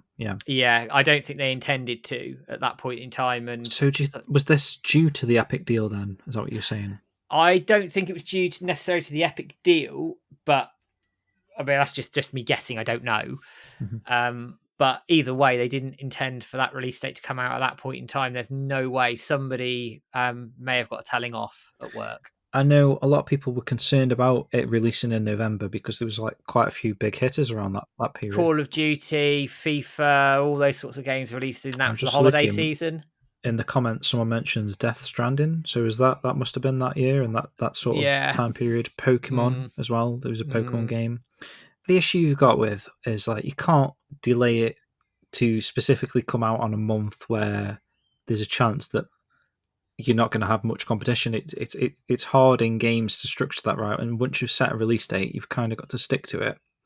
Otherwise, you're going to annoy retail shops. You're going to annoy people that have got, I don't know, people that put it in the diaries or calendars, or assume it's coming out a certain date. It's going to annoy people if you keep changing it just because something's releasing the same day. And it costs money to keep stuff back. So while I actually agree with everybody's points that it really shouldn't have been released in that time frame, given the amount of much bigger IP that were there, I'd have probably released it in January. That was it. They obviously went to hell with it. We're going to release it here. Now, there's a common theory out there that the publisher left it, just sort of released it there to essentially die. And I don't think they helped it by releasing it when they did. But they made that decision for whatever reason. It is what it is, and we can't do anything about it, despite my concerns around it. But there we go. Yeah, some person in the comments says, I've only done 2 Kickstarter games, Shenmue 3 and Star Citizen. I've waited 7 years for Star Citizen, so a couple of months for Shenmue ain't nothing, and I don't think Star Citizen's still not released, right? Nope, it's like they've poured, I think, $500 million into that, and it's still in release. If you want a con... that is, and that, I think I mentioned it before, but there was a video that really, really annoyed me back in the day, because it was like a lot of Shenmue 3 bashing, Kickstarter, Yu Suzuki scam, and there's a video actually, I think it is entitled Yu Suzuki is a scammer or something, or Yu Suzuki scam. Shenmue 3 is a scam, I think, with a question mark, that's it. By, I think the channel's The Know. And yeah, it's like this guy and this girl, Gus and someone else, I can't quite think what the lady's name is. They went after it, didn't they? Big time. Yeah, really horrible stuff that they were saying about Shenmue 3, is it a scam and whatnot. And what's quite amusing is the Gus, he actually was a massive backer of Star Citizen, because I used to listen to their podcast, which was like quite a good podcast. I quite enjoyed it up until this point, because obviously I don't like people saying bad things about Shenmue, but he actually backed quite a few times, a number of times, these big ships that you can back towards this game. And some of them were like over $1,000 or whatever. So he was heavily invested. And I think they were talking, like laughing at one point, that he'd invested like $30,000 in the Star Citizen game. And then they've got the cheek to make a video saying that is Shenmue 3 a scam, is Yu Suzuki asking for more money and this sort of stuff. And I always have a little bit of a smirk on my face now, because obviously we've actually had and played Shenmue for the best part of 5 years now, and they're still waiting. So I'd like to know which one is the scam now. Well, whatever you think of the final product, the game actually came out, and I can pick it up off my shelf right now. Star Citizen is a cash pit of where's that money gone? So how's that investment worked out? Mm-hmm. Anyway, I sound really bitter. Well, me too, mate. I do like to keep leaving a little comment like, how's that Star Citizen getting on there, Gus? I didn't realise it was a scam. Yeah. I will caveat this. I don't know if it's a scam or not. We're just hyperboling because it's fun. Right, well, anyway. 3 had a battering. I think we can give a little back to some other things, can't we? And we can. Equilibrium of time and space, I guess. Need a bit of balance in our lives. Right, so we then... it's me, and it's update 101. We are now coming up towards E3 and a very big update, which we'll obviously get into the meat and drink of that in a minute. But for now, it says, hello, everybody. E3 is just days away, and we are planning to be in attendance together with Deep Silver. We are now finalising all the details, and they've got the picture of Yu Suzuki, Chibi, Rio, and Shenhua. That's really cool. First time I've noticed, actually, is his badge on his jacket's a Y, I think. Yeah, it's quite cool. Then it says, Shenmue 3 is scheduled to have a room in the business area open to the media. Expect to see Shenmue 3 info from media around the world. Yu Suzuki is not planned to participate in exhibit hall events. And then there's the site for 2019. I will have a quick look. No, it just goes to goodbye 2009 E3, all the rest of it. I will see if I can get it off of RIP E3 Wayback Machine if I can. Yeah, and RIP E3, because 2015 was the absolute shit. It was one of the biggest E3s ever in terms of what they did there, and you can never take that away from anybody. No, but there we for go. Sure. And I'm assuming, based on the name of the next update, that this was the E3 where we were watching like Sony's stage and all this sort of stuff, and it was actually a PC gaming stage that sort of took us by surprise. I think we were. Yeah, Cedric tweeted about it. You might want to watch this, so we did, and what ensued from that was interesting. Ooh. This could take us up to the next music break now, so let's do this update before the music break. So PC Gaming Show update. So this is update 102.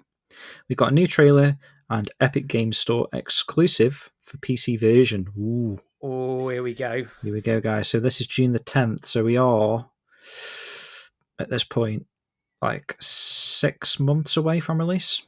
Yeah, give or take. And this is the Epic deal is just about to go down. So, hello everyone. The PC Gaming Show just wrapped up with some big news for Shenmue 3.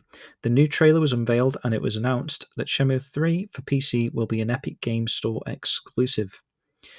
And they're saying that as though it's a good thing, and I guess in hindsight it probably was a good thing, especially to them in terms of the additional funding and whatnot. New trailer. The new trailer is up. The English and Japanese voiced versions are both below. So, interesting. One of them has a different sky. So it does, doesn't it? The clouds are different. I never noticed that before. No, I haven't. But there's an instance of Shenmue's weather and time and date and stuff. They must have had to recapture the same footage twice. Yeah, they must have done. Yeah. Do you want to watch the English one? Let's do the English one. Okie dokie. Let's play. 3, 2, 1, go. Honestly, I don't think your kung fu is strong enough. Grandmaster,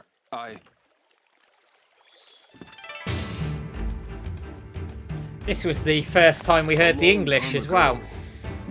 That's true, and the updated Bay model. They practiced in secret, away from prying eyes, and became strong. I love this trailer, actually. Yeah, it's cool. What impressed me at the time was how smooth the martial arts moves were there. Yeah, it's very. The choreography was brilliant, actually, for all those cutscenes.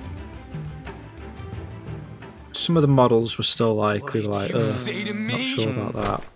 And the lip syncs, I know people talk about the lip sync here, wasn't great. Money from shop owners, get drunk by noon and cause trouble. Everyone in town is afraid of them.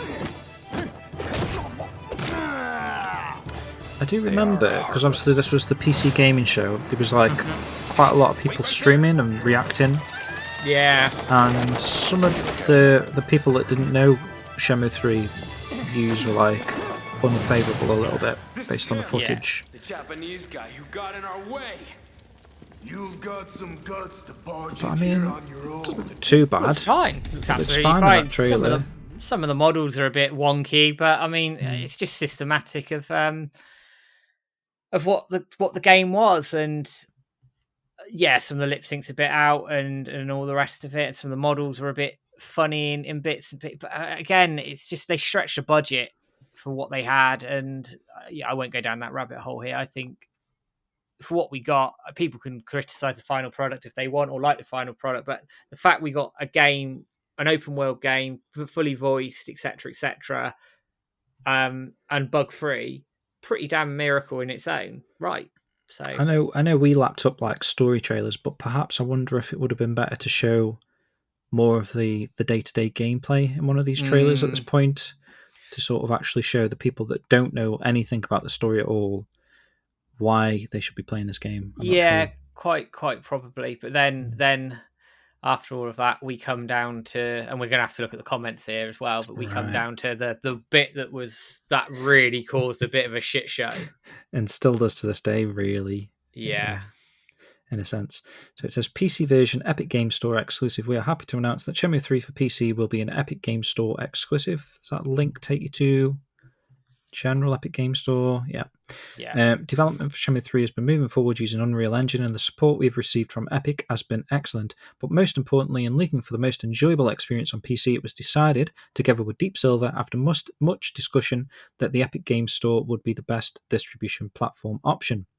So, inquiries regarding the general sales, such as Epic Games Store exclusive or pre-order, please see our FAQ page. What's on that page? Let's have a quick look. Doesn't work, does it? Oh, maybe it does. It will do. It's private. It's just not work. It's actually down. Oh, is it? Oh, it actually leads to an index for me. Yeah, it's exactly what it is for me. I reckon that site's been pulled down. Images. Okay, I'll have to have a look at that another time. Look at that later, yeah. But so, Matt, you were saying this heated discussion here on the Epic Games. I'm going to go down the comments first, because I think I want to paint a picture here. So, like, people talking, someone moaning about rewards. Well, that's 3 years ago. No one cares about that, without being rude. Haven't got their rewards. Backer codes. La-di-da-di-da. I'm having to scroll down a lot here to find half of this stuff. I haven't got my copy. I haven't got my copy. There's gonna be a lot of comments like that. Here we go. All right, scam, clusterfuck. Like, But this was based on the media, really. That was Yeah. So thinking this. And there was all sorts of stuff going around about the Epic Store. So someone saying, I need to install a virus, Epic Games app. I want my money back. Right. So you can get the tone right from this. You can get the tone. I'm gonna sort of come away from the comments now a little bit. Let's paint the picture for everybody here. So in the 2018 survey, it was the first time Steam was mentioned, right? So nobody at that point, up until after that, so if you backed after that, you knew you were getting Steam. So nobody backed in the knowledge prior to that we were getting Steam. It was an assumption. There was a lot of media wrangling around Epic Games Store at the time that, it had viruses, that everybody, you're being spied on, etc. All sorts of things that were, for want of a better expression, debunked over time. But it didn't help. And a lot of games have gone exclusive to this because they were pouring money at it. Control was another one that went over, a big title at the time. And to clarify a couple of sort of myth busting here. Number one is it wasn't a WiseNet decision. That was a Deep Silver decision to do that. All their previous titles had gone onto Epic Store exclusive. So this was in keeping with all of that. Number two, WiseNet did not see a penny, and I repeat this, a penny of that money. It did not go into development. It did not go into anything. It was purely a business decision from Deep Silver. So WiseNet were railroaded into it. And I feel that the backlash that Yu Suzuki got on a personal level, including death threats, was absolutely disgusting. Now, I know people feel strongly about this, but I fail to see how much of an issue this is. It's not like they've changed it on a console platform, right? You've backed it what is essentially a PC storefront. It's not like I've backed it on PlayStation 5 and they've gone, fuck PlayStation, we're putting it on Xbox, and all these people are, what the hell? But anyway, I'll go away from that. So it's a storefront. Now, what's really ironic is people were saying, oh, Epic isn't as good as Steam, and it wasn't, right? I don't deny that. It wasn't as good as Steam. But they were saying, oh, Steam, you get cloud saves, you get achievements, you get some other bits. Do you know what's really ironic now, looking back, is that you don't get cloud saves on Steam, because I found that out the hard way when I changed PCs and didn't save everything. So I lost all my Shenmue 3 saves from Steam because it wasn't backed up on the cloud. So there's that one. I liken this in another show we did to essentially going to a different supermarket to buy the same thing. I'm buying cornflakes, right? I could go to Tesco's or I could go to Lidl, right? It's the same product. It makes no bearing on the product, the quality of the game itself. But the problem was it had all this media hyperbole around it, around the Epic Store and everything else. It was all massively blown out of proportion. It was the controversy at the time. And straight up, they handled this so poorly. Unbelievably poorly. They should have known, and they would have known, there would have been a backlash to this. And I'm sorry if you didn't think there was going to be a backlash to this, rightly or wrongly, and I think the backlash was massively overdone. You are an idiot. Quite frankly, you are living under a rock and you have no idea what you are doing. Do you think this was like more of a corporate sort of decision, obviously with Deep Silver, that they were like, oh, taking the easy cash, aren't they? And yeah, absolutely. It was a corporate decision for Deep Silver, and I get it from a business perspective. I absolutely get it, because it makes, they get guaranteeing money. Who wouldn't do that? The reaction to it, I can understand why people were annoyed to a degree. I can, because there was this whole thing around Epic Store, and even to this day, some people refuse to buy games on Epic Store. It's ironic now that on PC you have Steam, Epic, Rockstar, GOG, Xbox as storefronts. EA, Ubisoft, 7 storefronts, people. 7. And people were essentially getting upset about clicking a different button. Now, you can actually attach games to Steam anyway, can't you? Yeah, absolutely. I know I'm oversimplifying this. Some of the reaction is just. Some of it is just because they handled this really, really badly, in that they came out and said it, but they didn't offer refunds to people who really had a problem with it. They did later on, we'll come to it, but they didn't at the time. And they basically said quite publicly that nobody's getting a refund. And it probably feeds in, actually, if you don't mind me, James, going into the next update, because it's quite natural. Yeah, do it, yeah. But you come on to update 103. This is, bearing in mind, this is like 10 days later or something. So they've had quite a long time to digest this and probably didn't react quickly enough. It says, a message from Wisenet, Epic Games and Deep Silver says, hello, everybody. We want to make sure the backers are aware that we're listening to their concerns. We kindly ask all our fans to have some patience. We are currently at E3 demoing the game. Need to get back to our respective offices to assess the situation, find together a way forward to justify the trust you place in us. All right, ignore me. It was a few days. It took them longer after this point to actually react to it. So they clearly, I don't know how this was a surprise to them, because they're acting shocked.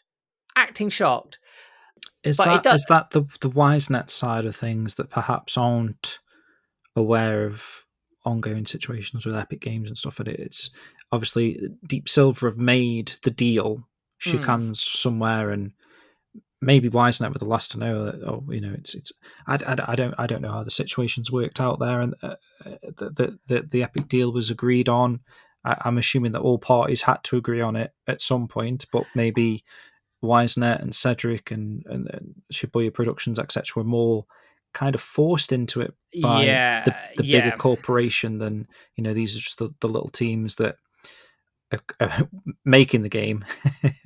But I think Wisenet and we're essentially railroaded into it. And there's a rumor, I don't know how true this is, but there's a rumor that when he stepped off stage, Yu Suzuki was on stage at the PC Gamer show. He came off stage and he said, that's really upset people.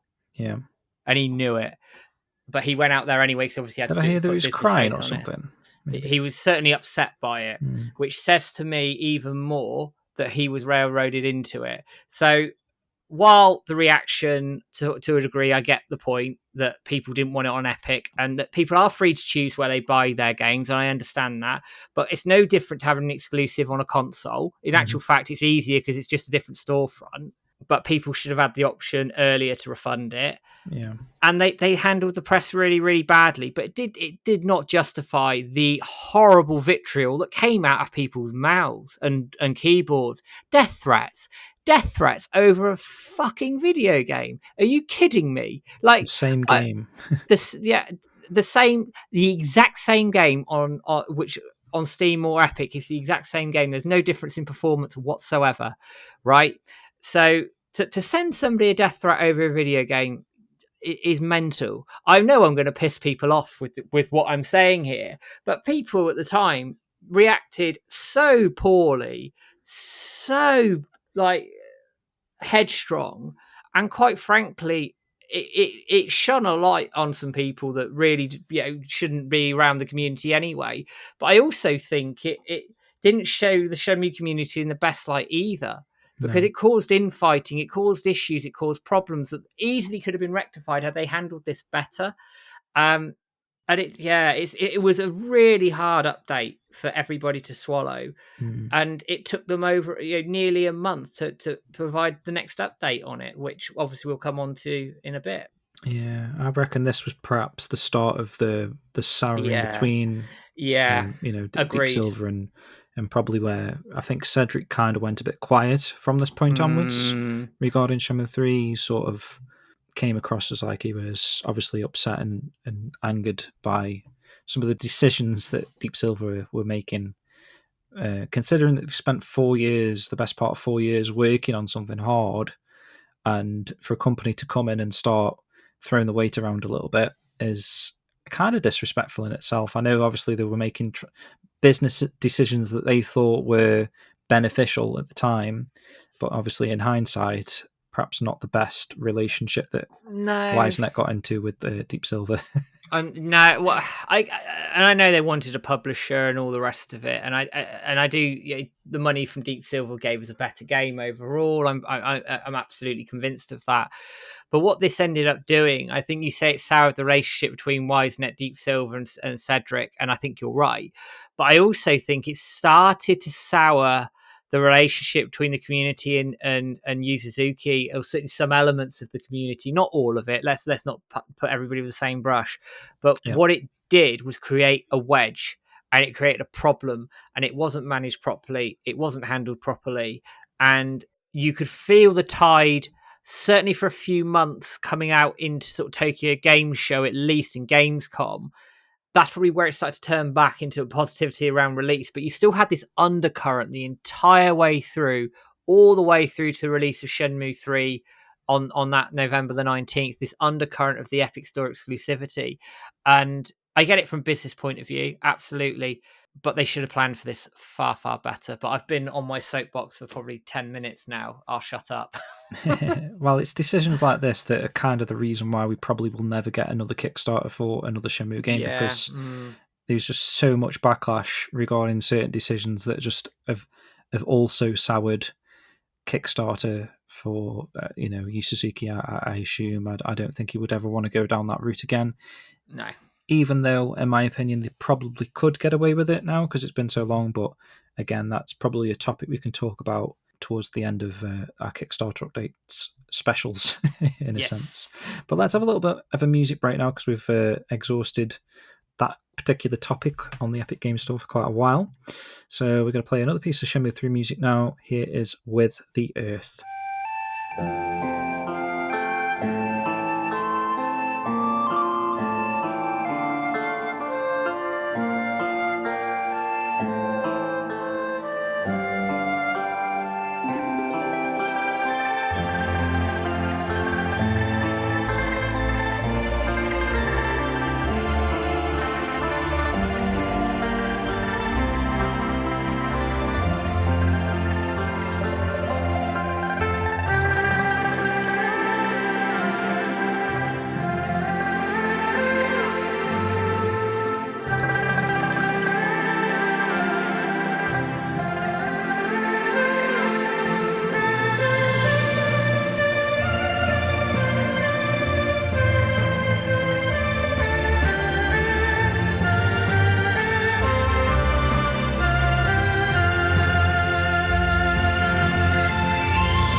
Welcome back. That was With the Earth. So moving swiftly now into update 104.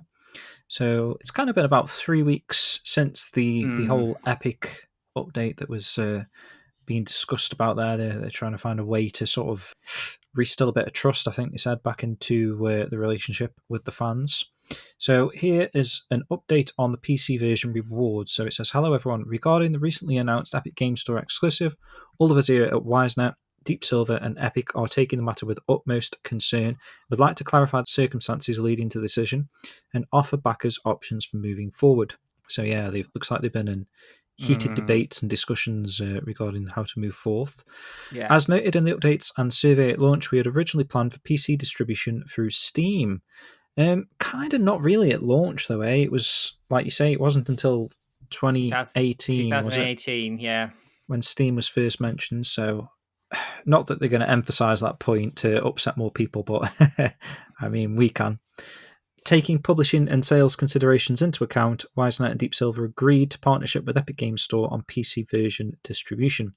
As a publishing partner, Deep Silver has greatly contributed not only to sales and marketing, but to scaling up the game, so there is more Shenmue 3 to begin with.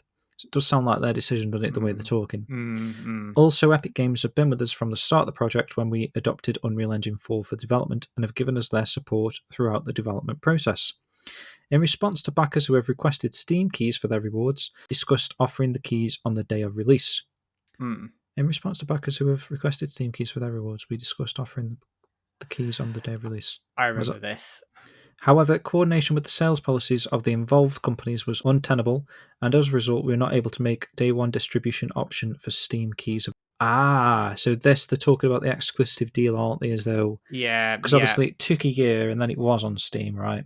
It was, yes. So without them specifically saying that, it sounds like that is the wording there to me, that we can't provide them on the day of release, basically. Yes, that's right. So that we are not able to offer Steam keys for Kickstarter rewards at the time of the game's release is a great disappointment and inconvenience to those backers who were expecting to receive them.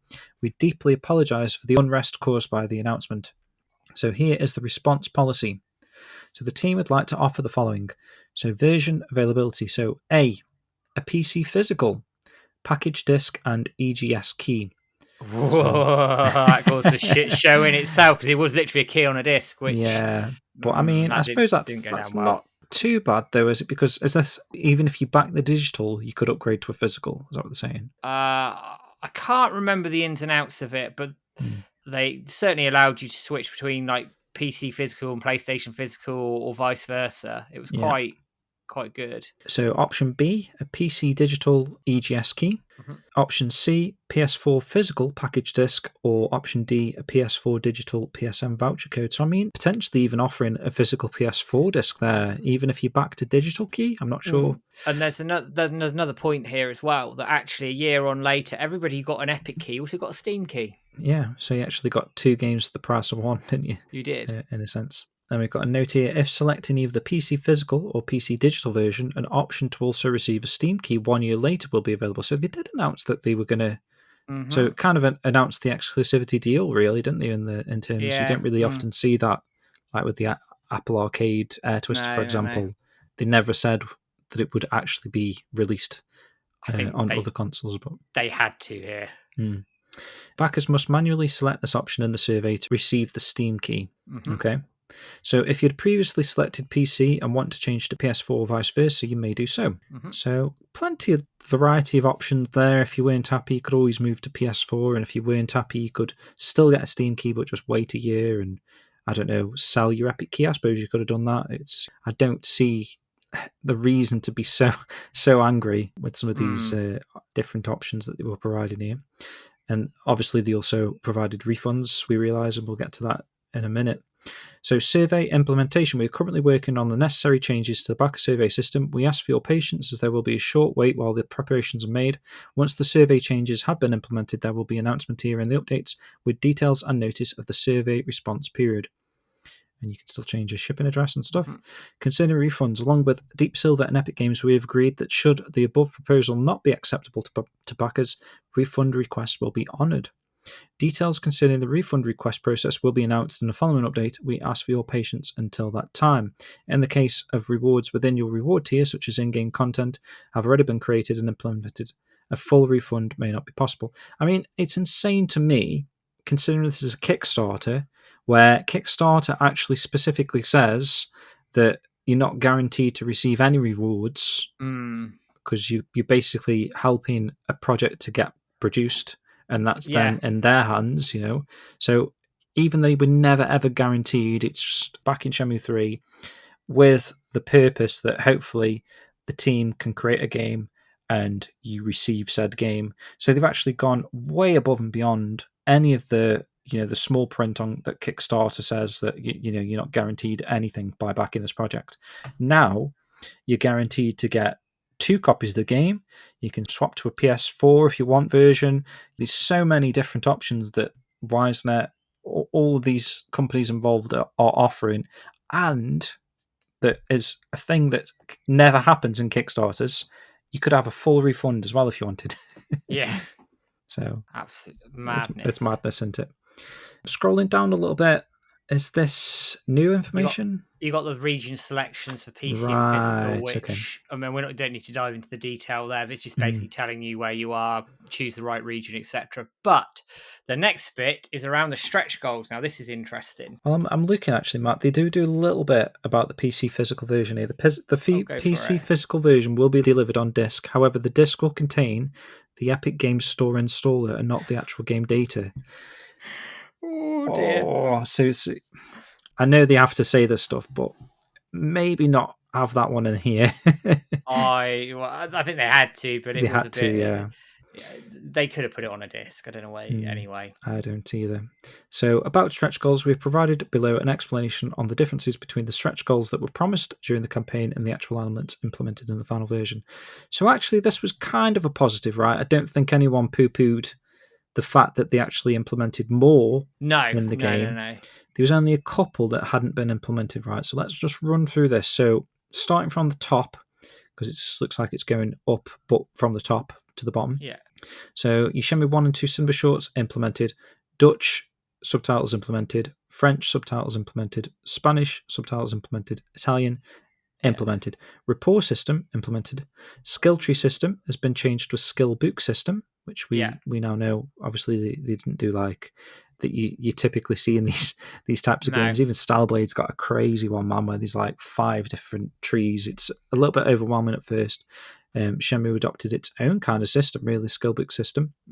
Baisha area has been changed to fortified castle area, but these features have been implemented. So you've got Baisha Village expanded, minigames times 5. So that's interesting because obviously the castle area didn't have any minigames. No, so they must have added those to Niaowu itself, I would have thought. Yeah, I would have thought so. The infiltration mission, I guess you would say that is the actual castle mission. Yeah. Additional quests, that'll be the looking around the room for the camera and the plate and whatnot. And then Baisha Village expanded battle event, I guess they could pretty much say that is the Mr. G fight or something. Mr. G fight, perhaps. It's a battle event, or I don't know, something that happened up there in the castle. Baisha Village expanded character perspective system could not be achieved in the game, so that is the only stretch goal, basically they're saying, that hasn't been implemented at this point. Yeah. Portuguese subtitles implemented, new Kickstarter record isn't a feature, battle system expanded, advanced free battle implemented, ragdoll reaction implemented, AI battling implemented, and then obviously these were unreached stretch goals, but in fact they still managed to implement Chobu area expanded minigames times 4, Chobu area expanded betting games times 4, and Chobu is obviously Niaowu, people that weren't familiar. Chobu area expanded Kung Fu Mastery, which I'm not sure what that was, but was that the dojo system? Maybe the fighting there. It could be, yeah. That makes sense. Yeah, and the training aspect and that sort of stuff. Part-time job, we know is the forklift stuff that was implemented. Bailu Village, we got 4 extra mini games implemented, betting games implemented, Kung Fu Mastery implemented.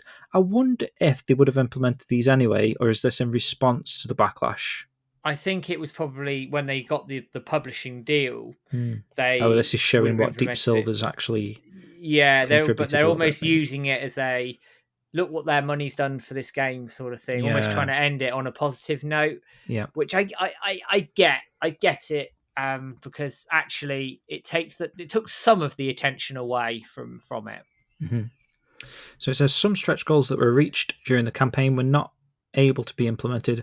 There are also stretch goals not reached that were able to be implemented. So development began in line with the stretch goal content, but with the addition of sales partners during production, we were able to increase our development budget. In order to maximize game quality under the adjusted budget, game planning was fundamentally altered and ultimately allowed us to incorporate a number of different elements beyond our original expectations. Listed here are the major changes.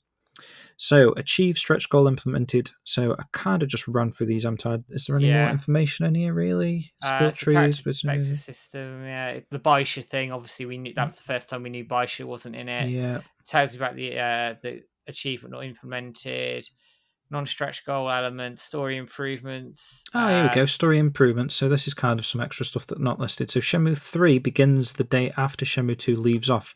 The story now includes more cinematic scenes and nostalgic flashbacks to naturally draw new players in and fans back into the world of Shenmue. So that's apparently a new feature that wouldn't have happened without Deep Silver, I guess. Scaled up free roaming environment. So initially the Guilin area used to be organised into 3 areas, Bailu, Chobu and Baisha.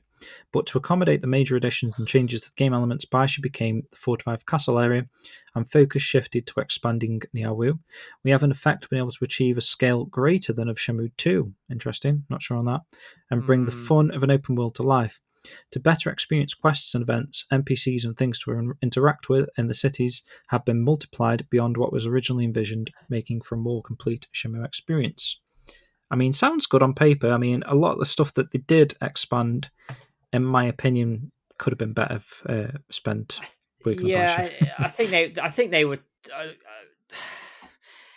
they were tied by the Kickstarter, so they've got all these things they've reached as stretch goals and expanded into those, which I can understand. But actually, whether they should have made a call actually just to been in Baisha off, okay, I can get it, I understand it, because you can move stuff across.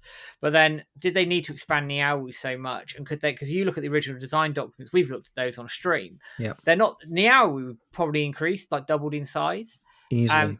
Could they have spent that money on the story elements, for example, different parts there, and maybe achieved a better balance in terms of the story? I don't know. I'm not going to go down the rabbit hole here, but you see the point I'm making. Yeah, like make it more detailed and not just big for the sake of being big, I guess. Exactly. Powered up battle system with the inclusion of the skill tree book system and the dojo system. You can train or have matches anytime you want for deeper, more immersive play. Battle difficulty can be changed in game to be more enjoyable for beginners all the way to experts.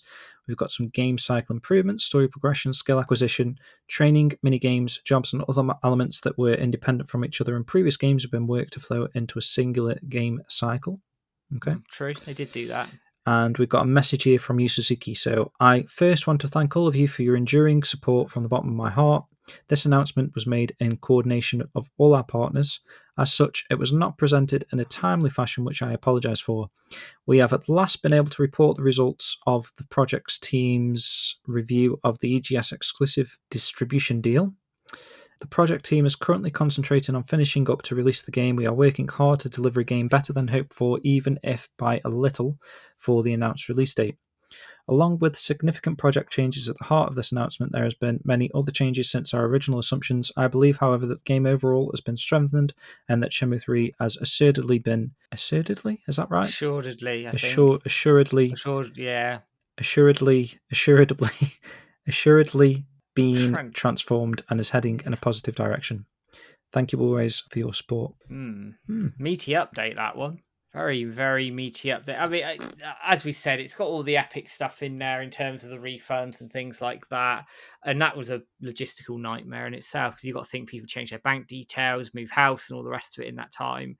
And then all the stretch goal stuff, which I get it, and I can see where it went.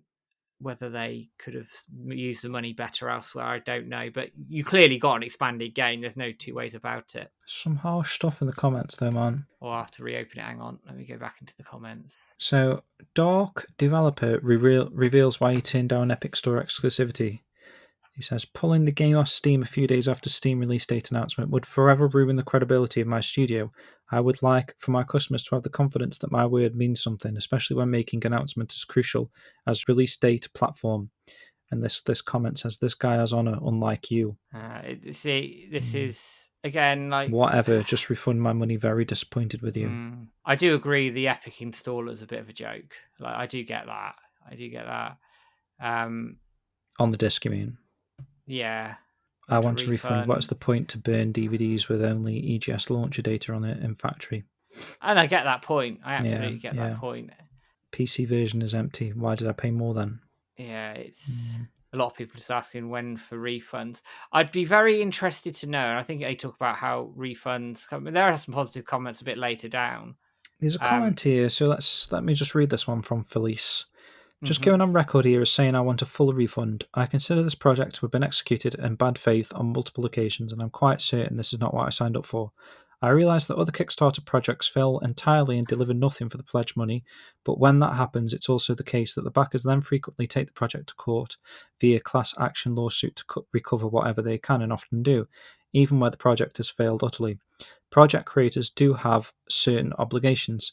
It is neither unreasonable nor unethical to pursue a refund here, and I will do so. I would be willing to negotiate, e.g. for partial refund in return for having to wait for a Steam version, but I'm not waiting to leave my original pledge on the table in full. That class action lawsuit is a load of bollocks, by the way, because there's never been in case law any class action lawsuit successful around a Kickstarter project. It is a donation procedure. It's not, you're not buying something, so it doesn't come under consumer law. And again, I did say that Kickstarter specifically say, perhaps not even in the small print, it literally says, this not guaranteed to you to get anything from your backing here. So Yeah, I mean, I do take the point that they could maybe have said, like, we'll give you half your money back, and in a year's time you'll get the Steam game. I don't know. Is that anything they could have done? Maybe it's just complicating it for the sake of it. Maybe. I don't know. It's tricky. And there's also a comment further down about not getting the DLC or pre-order bonuses. There's no stretch goal about it. Not being funny. We backed a project without those bonuses in there. While it would be nice to have them, don't get me wrong, and it probably didn't look good from a PR perspective. We didn't back them. We weren't promised them, so I personally didn't care. But I know people did. Are they just coming up with different ways of guaranteeing funding for the future, I guess, or guaranteeing return on an investment for these companies? So you've got your DLC, you've got your limited editions, you've got your limited run games limited editions, you've got the soundtracks, merchandise and stuff. There's a lot of elements that go into life after the game's been created in order to recoup potential losses or try and make a bit of a profit. So I do understand these things, and I'm not here to say like, oh, DLC should have been given to Kickstarter backers, because I mean, where do you sort of draw the line then? Are you saying that everything for the rest of humanity should be given to Kickstarter backers? It gets a little bit crazy, doesn't it? Yeah, it's really, really tricky for it all, and I don't know. And the PR wasn't handled very well, and it again created more, I think, ill feeling and undercurrent towards the project at a time it really didn't need it. It really, really didn't need it. And I think if they had their time back again, they'd have handled it very differently. The problem is you've got people that are just incredibly greedy, aren't they? I mean, at the time that the project was announced, we all supported. We couldn't give a shit about the rewards. We just wanted the game to be made, and we wanted to give our support and help as much as we could in order to get the game made. But now, 4 years later, the game's been made. People want to see something out of it, don't they? It's that original investment that they did. Like, the physical element to it isn't really what we wanted, is it? If you know what I mean. You just want to play a game. You just want Shenmue 3. It had been 15 years at that point. We just wanted more Shenmue.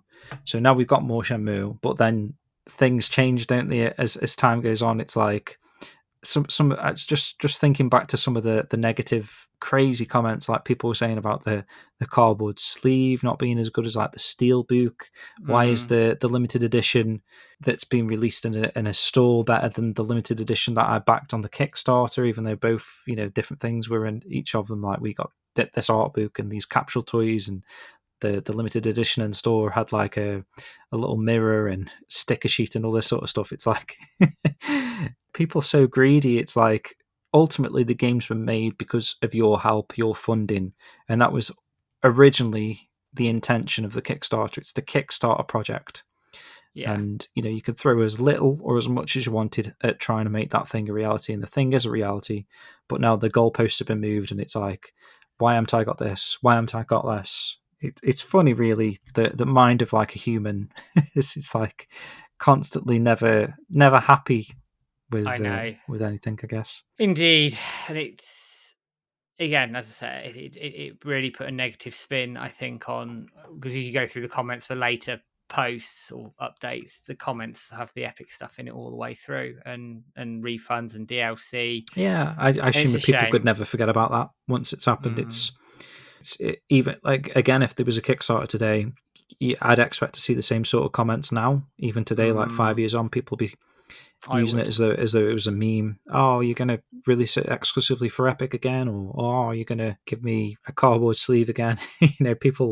People say these things because they're just spiteful human beings, aren't they? There are, but also sometimes it did have a point, because some of it was just because it was handled badly and poorly, and they got people's backs up, and you just need to control the PR far better. But as you said earlier, it's probably a reason why they won't touch Kickstarter again, because they don't want to deal with it, and I can sort of understand why to a point.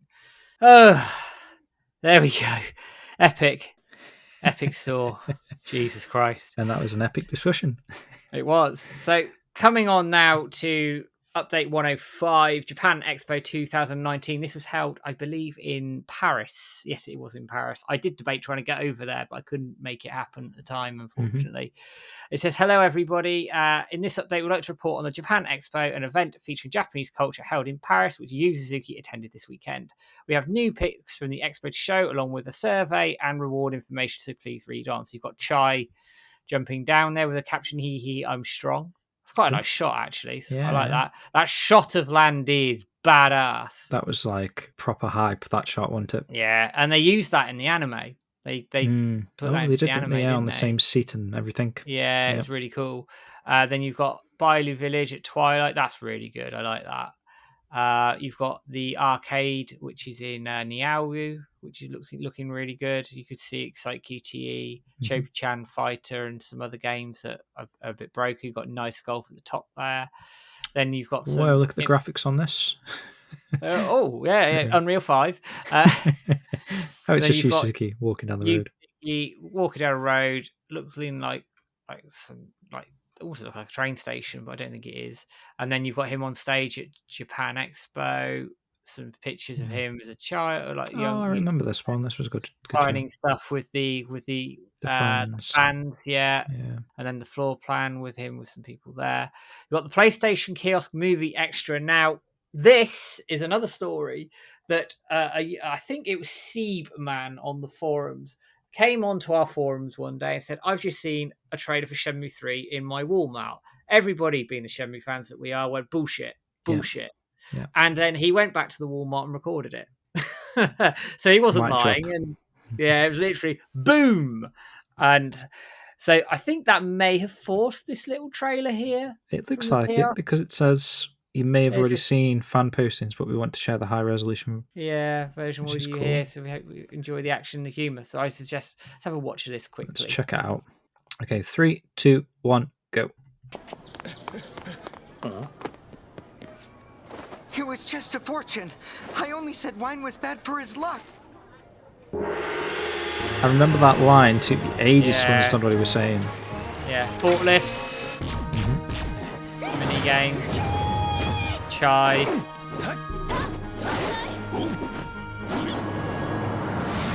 Where you going to go next?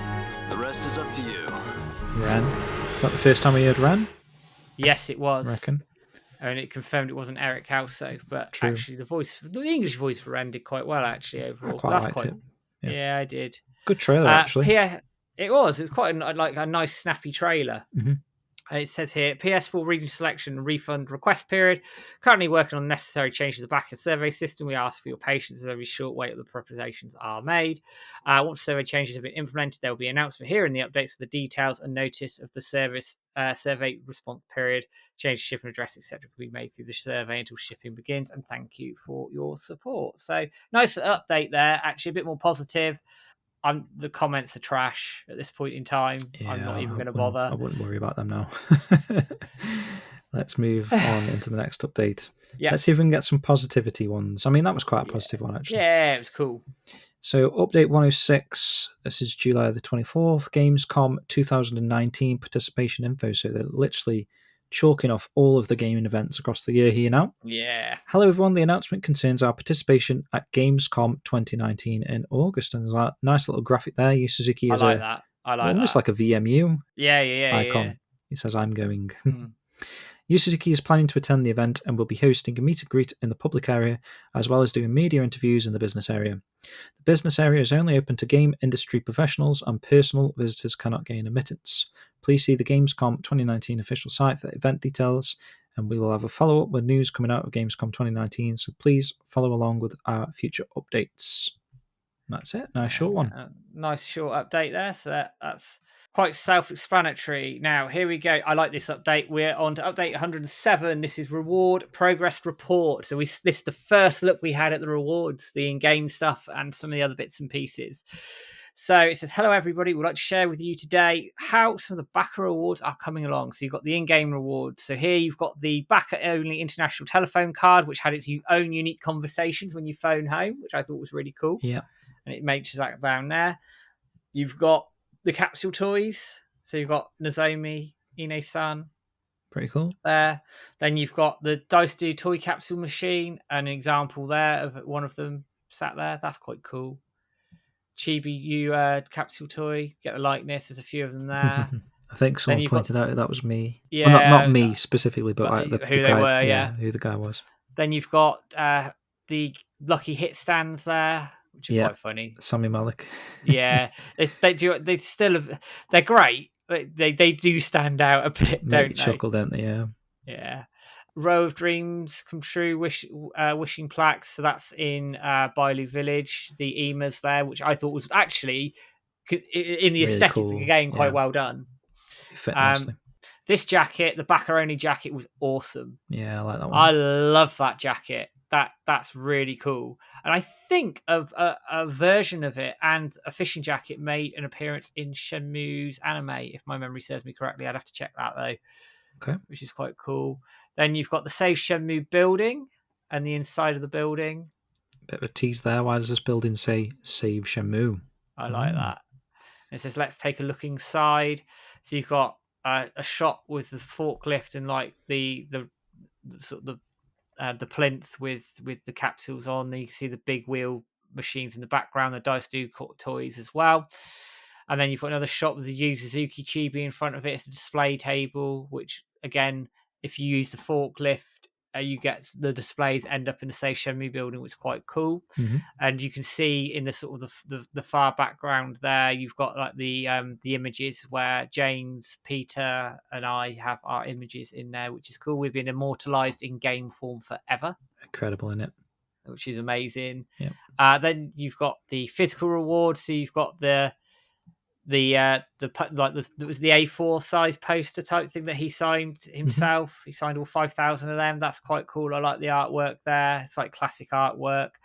Then you've got the backer exclusive case mock-ups where people jumped up and down about it being a sleeve. Yeah. In fact, they're just, like you say, are mock-ups, aren't they? They're not. Yeah. I mean, they were pretty close to that by the end. Close in look and style, but they look very thin there, whatever they're using. Looks like they just printed it out from an actual printer. Yeah, I think they were better, like in terms of the feel at least. Anyway, yeah. Then you've got the backer exclusive T-shirts. You've got the Kickstarter one, which is black, and the Slacker backer, which is white. It's interesting you've used the Rio in-game model to show that off. Yeah, maybe obviously they haven't got the T-shirts printed, but no, that was, I think that was the first time we actually realised that the Slacker backer T-shirt was different. It was different, yeah, which is quite cool. That's quite hard to come by now. That Slacker one. I've got one. I've got. I don't think many people would have backed that as well. Not as much as the original. No, I wouldn't have thought so.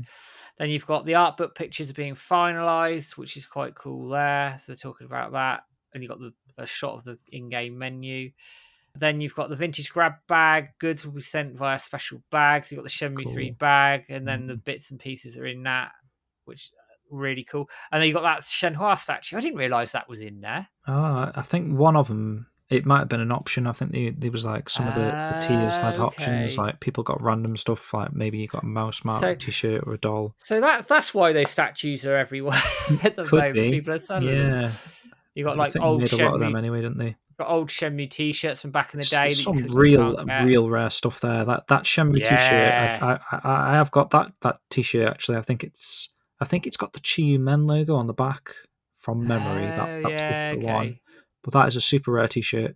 Those CD cases are super rare as well. What colour have I got? I think I've got a blue one. Yeah. So maybe I got that specific backer one. Maybe that's the one I bought. The watches and the artwork there as well. This one's really cool.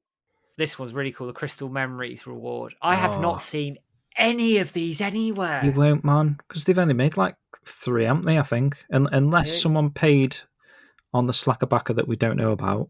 I think there was only 3 backers for the Crystal Memories tier. They'd have made a spillover amount. Why isn't it got any? Can I buy one, please? I really like that. Get us both one. I really like that. And then you've got calligraphy examples for the Temple of the Blooming Flower Award. They're really nice as well. They're nice too, yeah. And then it says here, how does everything look? These are just some of the rewards backers will receive depending on the reward tier you've pledged. Different rewards here offer different rewards, and we're working extra hard to deliver all in-game digital and physical rewards. We understand the backers' concerns surrounding reward specifics, and this update comes late in addressing them. Game development continues to take up much of our focus, but we hope this helped alleviate some lingering concerns. And then thank you for your support. And it's got the general information about the refunds, etc., which obviously haven't been processed at that point in time. Mm-hmm. Copy and paste, isn't it, that? Yeah, definitely. Okay, good stuff. Right, update 108 now, which is the trial version announcement. Hello, today we'd like to make an announcement concerning the Kickstarter and Slacker trial version of Shenmue 3. So obviously this is the demo that we'd all been eagerly anticipating. So the trial version is scheduled for release during the second half of September. The elements and features to be included have almost been pinned down, and we are working now to finalise a delivery date with our partners. Once a date has been confirmed, another announcement will be made here in the updates. Trial version content. The trial version will feature a standalone act with objective that takes place in the first area of Shenmue 3 Bailu Village. The game will be playable for an estimated 1 hour and will be replayable after the objective has been completed. There are lots of activities to experience, and we hope you go back for more until the trial expires. So it's kind of like a day into a full day. Yeah, it's basically a full day. Up until you defeat the Buki, I think it was. That's it, yeah. Yeah. To play the trial version, required PC specifications will be noted in the general information section of the updates and can also be found on the FAQ. The trial version will be for PC to be played on the Epic Game Store. An Epic Games account will be needed to play. So I suppose it's getting people set up for the actual full game. For information on creating an Epic Game account and Epic Games privacy policy, please visit the Epic Games Store. Here is a play guide sample image, which is pretty cool. They actually released the full guide, right? I think at one point. I think that came with the trial, didn't it? Yeah. It did, yeah. We actually got ours printed out, which was we did. A nice little thing to do if anyone else wants to do that. Just get your PDF and get it printed. We understand this announcement for the trial version comes late and apologise for the long delay due to promotional planning circumstances and early leak was given to some game media outlets. However, we'll also put in a lot of work into the backer trial version, which will offer a good feel for the full game. Further details concerning the trial version will be announced here in the updates, and we hope that you continue to look forward to the release. So, originally when they said, like, because there was like specifically a Kickstarter tier, wasn't there, for the trial version that you could back up and get early access to the trial. It's basically this is them fulfilling that. But I always expected to get it like really early so we could all provide feedback. But obviously, with it being so close to release at this point, the trial, I don't know if any of the feedback people had after playing the game was incorporated. I don't know if they would have had time. Doubtful. And I remember a bit of a to-do about that as well, that obviously media got access to Shenmue 3 before the backers did, and I can get that point. I know they had to do it from a promotional standpoint. I also know because they got a publisher, it changed how I think things were being handled in that regard. But they should have communicated that to people sooner so that at least people were aware of it and they had some sort of element of control, and at least transparency around it, which they didn't. They just thought it happened, people got upset about it and reacted to it. Then they reacted to it rather to address it, whereas what they should have done is gone, actually, we should, we're sorry, you are going to get a demo version, but because of the fact we've now signed with a publisher, we've got to fulfill publishing obligations around promotion, therefore media are going to get some access to this first. Or they could have done it at the same time, maybe. They just didn't handle it very well. Mm-hmm. Right, Matt, let's have a quick break so we can squeeze another song in here before our final little section of updates we're going to cover in today's show. So let's play a piece of music, Shenmue 3 again, Luke to the Sky.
Welcome back. That was Shenmue 3's Luke to the Sky. Right, Mark, do you want to take us into the next update? Here we go. This is quite a cool trailer, actually. It's Gamescom's 2019 new trailer. So we start getting a lot of trailers now. There's a few sort of popped up around Gamescom, actually.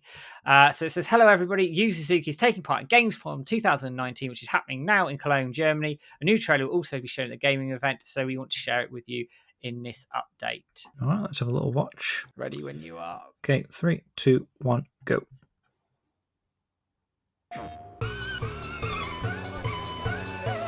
Sir, the food is great and budget friendly. You've got to try it. This is very Shenmue, isn't it? This is a monk fruit. Is this music in the game? Hey, mister. Let's go to the arcade. If it is, I don't know where it is.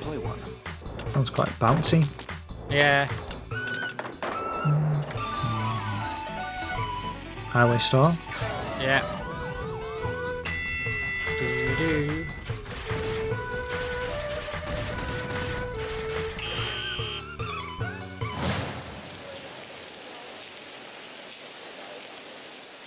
You idiot. You can still win even if you don't have enough kung fu. Really? Hey, is there anywhere you can learn kung fu? Ah, the Rose Garden. That's where they have all the street fights. I guess you'd call it an arena. I've heard martial artists go there to test their limits.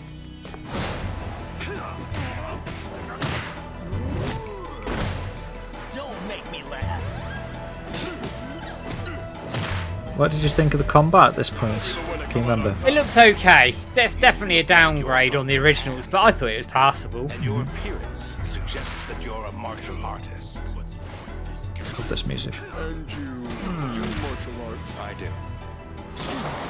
I mean, coming off this trailer, it looks very, very action heavy, doesn't it? Yeah, it does.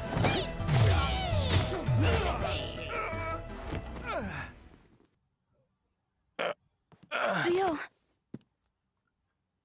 Remember, we all thought, like, why is Rio losing to Chai? I'll be fine. Yeah, it turned out it was a QTE that they Yeah. cocked up just to make something make sense. Because obviously Rio gets beaten up by Mr. G, doesn't he? Yeah. Nice little trailer, in fairness. I quite liked it. It's very Shenmue in terms of what it was presenting, in terms of the mini games, the arcades, and all the rest of it. It says here, exploring the town, playing mini games, and battling. We hope it just feels how a day or Shenmue day should, and it did, in fairness. And it says, Yu Suzuki at Gamescom 2019. It says, Yu Suzuki with a deep silver booth in Hall 9 for autograph signings, so please stop by. Dates and times are here. So 21st of August at 2 p.m. and 22nd of August at 1 p.m. I like that standees next to, actually. I love that, yeah. Massive glass Really cool. I want that. window. I want it in my office. I don't know where to put it. I wonder if they've broken that up, because it's probably. It's probably been lost, hasn't it? one humongous glass panel, isn't it? So I don't know what the logistics are for I maintaining dread to that. think. And you've got like a little image in the background there of QT title with the it's the PlayStation plot. It says, thank you as always for your support. So it's again quite a nice, cool little update. Yeah, take as many trailers as you can, I guess. Yeah. They're kind of spoiling the game for us at this point. Never mind. Never mind. Update 110 now, which is August the 23rd, so getting closer and closer. This is Gamescom 2019 Travelogue. Hello, everyone. Gamescom 2019 is wrapping up in Cologne, Germany, and Yu Suzuki was there to take part in the events. The previous update featured the latest trailer, so for this travelogue, we would like to share some scenes from the event in and around Gamescom. Is there a Shenmue 3 poster there? No, there isn't, but there's a Cyberpunk No. Oh, yeah. thing. So, Yeah. Yeah. is this where we got that tweet that Yu Suzuki was with someone from CD Projekt Red? It was either. I think it was there. Actually, I think you're right. Yeah. The Culminese, don't know if I pronounced that, was the venue again this year. That's a lot of Busy. people. Very busy. Looks like a cool event. I think Peter went here, actually, didn't he? He went that year, didn't he? Yeah. I wish I could have gone this. Yeah, I wish I could have gone. Yu Suzuki autograph booth. A big thanks to all of the fans. There's a guy in cosplay there. Nice. That cosplay is brilliant, Cosplay's actually. really Isn't cool. it? He's even got the Shenmue 3 shoes, which, I mean, how did he know about that? I at this wonder point? if somebody. I don't. Unless he's somebody who's managed to get hold of something early or whatever. I don't know. Because we wouldn't have played the trial at this point, would we? No, but would you have had a shot of Rio's shoes to see enough? I don't know. I'd have to look. Interesting. Unless you don't think because of this guy putting S3 on his shoes, Yu Suzuki thought that we'll put that in the game. I don't know. I don't know. I'd have to have a look at The other way the round. trailers. Yeah, it's very good. The cosplay is is good. very good. Because he took a bit of a shine to him by the looks of the photograph here. Almost looks like a mannequin, doesn't he? It's like that. It does. That good, I guess. It's really cool. What a great cosplay from cosplay artist Nux. And there's actually a link there. Let's have a look. That leads to his Facebook, I guess. Yeah, Nux cosplay. Looks like a professional cosplayer, actually. So It does, actually, yeah. Like some good stuff on here. in fact, there's some really good shots of him in an outrun machine. Yeah, as Rio, look at that. Yeah. Yeah. Oh, really he's actually cool. in that Kowloon. Oh, yeah, they got shut down, The didn't arcade, it? yeah. That's really cool. That There's a is photo of cool. him With with Yu Cedric Suzuki. there as well. And Cedric, yeah. Oh, Quality. really cool. Could be one for a future magazine now. Yeah, Some why of those not? shots. They're really cool. And then we've got Yu Suzuki nailing a humongous pizza. That's a big pizza, isn't It's it? a big pizza. HP refill before the last run. Yusan is back in Tokyo on Monday for final game tuning. I think this is a copy and paste again, is it? Yes, it is. It says final adjustments with partners. An update will post in the coming days. The survey outline. It's very similar. Appreciate cooperation. Ask everybody to wait a little bit longer. Okay, good update. That's quite a fun update, Yeah, I actually. like That that cosplay was brilliant. Okay, so then we come into update 111 or 111 or whatever way you want to put it. So this is the one survey resend pre-announcement for PS4 region changes and refund requests. So here we go. So it says, hello everybody, we're almost ready to begin the survey resend for PS4 region changes and refund requests. Survey preparation details follow. So it says survey outline. During mid-September, emails start going out from Fangame to all backers, notifying of your current selected game version. Please check your mail to confirm your version. Backers who wish to make a change may then follow a link to your survey in the mail to then take the necessary action. It says it takes a few days for all the emails to get sent out. Survey period is planned to take 2 weeks. Survey period details will be announced at the time of the survey update. He made changes to this as well, didn't they? Yeah, they did. Changes to rewards will not be available after surveys close, so please be sure to respond within the survey period. Address changes may be made up until shipping begins. Concerning refunds will be honoured for PC backers who have selected a PC version and are not satisfied with the proposed reward options. And it says refund request processing. Refund requests will only be accepted through the backer survey during the survey period. Processing details will be announced at the start of the survey period. Refund processing timing may vary depending on the payment service and transaction status. It may take up to 20 business days to 3 months from the time of the refund request is made to the refund transaction is being completed.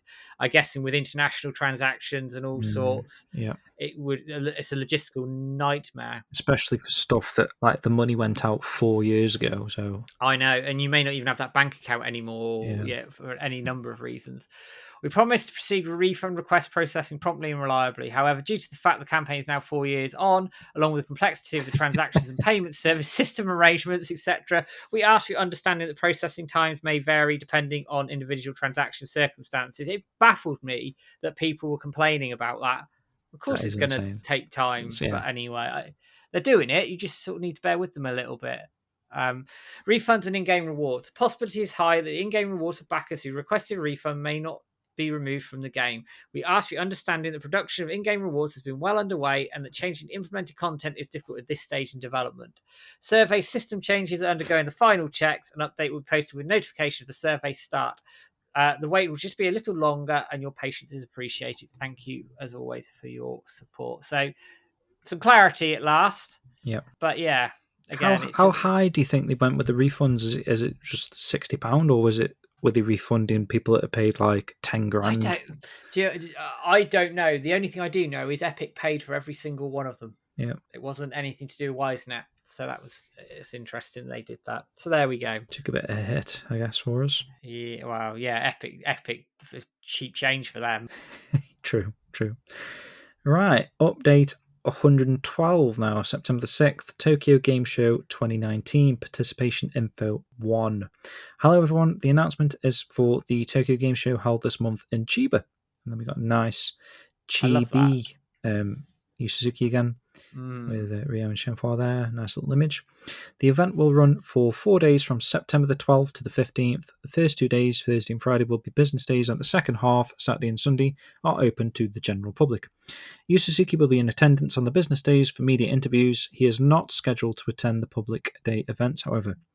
We will be posting updates, and our partners will be on social media with any news from TGS 2019. Please see the official website for event details, and thank you as always for your support. Bit of a short one. Pretty good update, standard update. And then it leads straight in then to update 113, which is Tokyo Game Show 2019 new movies. Now this was, I remember, James, me, you, Jibby, I think Spags stayed up, and we were on the socials at like 3 a.m. UK time doing these, getting these out. God. Recording them and uploading them. Yeah. I remember us all doing it. Yeah, I remember watching good times, man. Hopefully we get those again with Shenmue 4 and 5, because that would be the dream. But anyway, it says hello everybody, or hello everyone rather. Today we'd like to share we've got two trailers here. Two trailers from Tokyo Game Show 2019. The first features a spirit of where Shenmue 3 takes place, and the second is a Japanese voice version of a previous released trailer. This one, the Spirit of the Land trailer, I loved this. I love this one as well. I love this Just one. seeing the environments properly with the weather conditions and stuff. It was brilliant. We can't not watch this. Yeah, we're going to watch both of these guys. Hopefully you join us on YouTube to watch with us, but you'll get the audio at least, I guess. So yeah. Right, 3, 2, 1, go.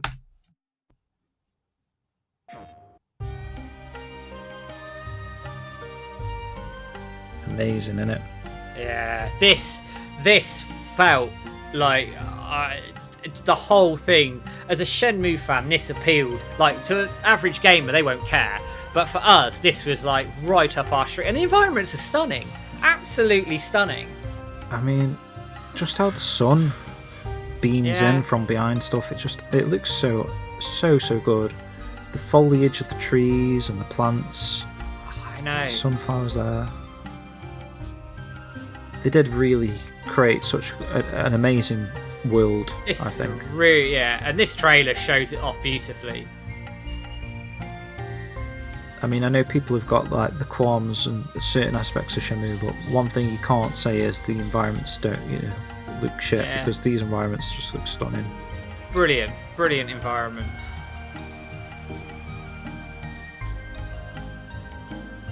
And then the nighttime shots there as well, and the fireflies. And this still looks great, considering this is Unreal 4, and obviously they can do Unreal 5 next, which is even better, but these still look incredible to me. Yeah. Look at the ambience of the lighting, and I know. Stunning. Absolute. People criticise the models in the game, and I can understand that, but you can't criticise the environments. Like, you are not looking at the same game, you're criticising these environments. They're really cool. Stylized, yes, but beautiful. Don't think I've ever seen that scene in the dark, by the way. No, I haven't until this. I don't know if it's possible.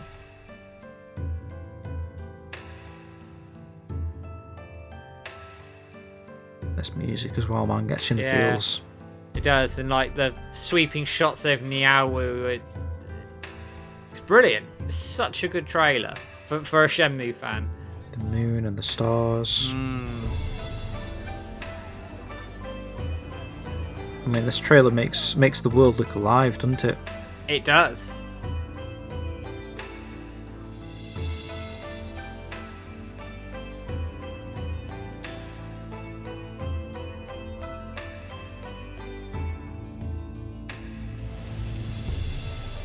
And that rain, you feel that moisture, can't you? Mm-hmm.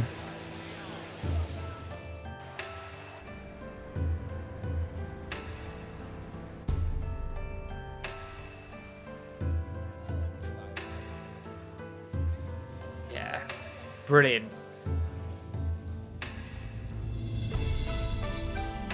Quite a really hefty trailer, isn't it? It's long, isn't it? Like, it's the a really sweeping long shot with trailer. the sun. Yeah.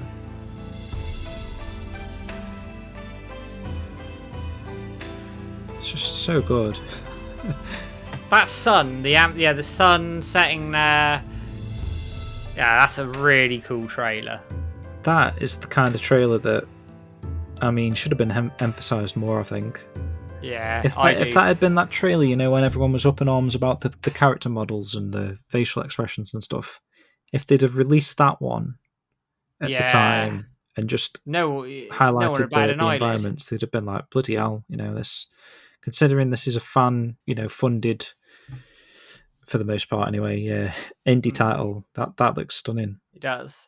And then we have so they call it the World of Rio and Company's Travels. It's beautiful. And then you have a Japanese trailer here. I have to watch it. I can't remember which one it is. Okay. It is now in Japanese. Oh, it might be the arcadey one, with all that fun music and everything, but in Japanese. We don't need to watch that again.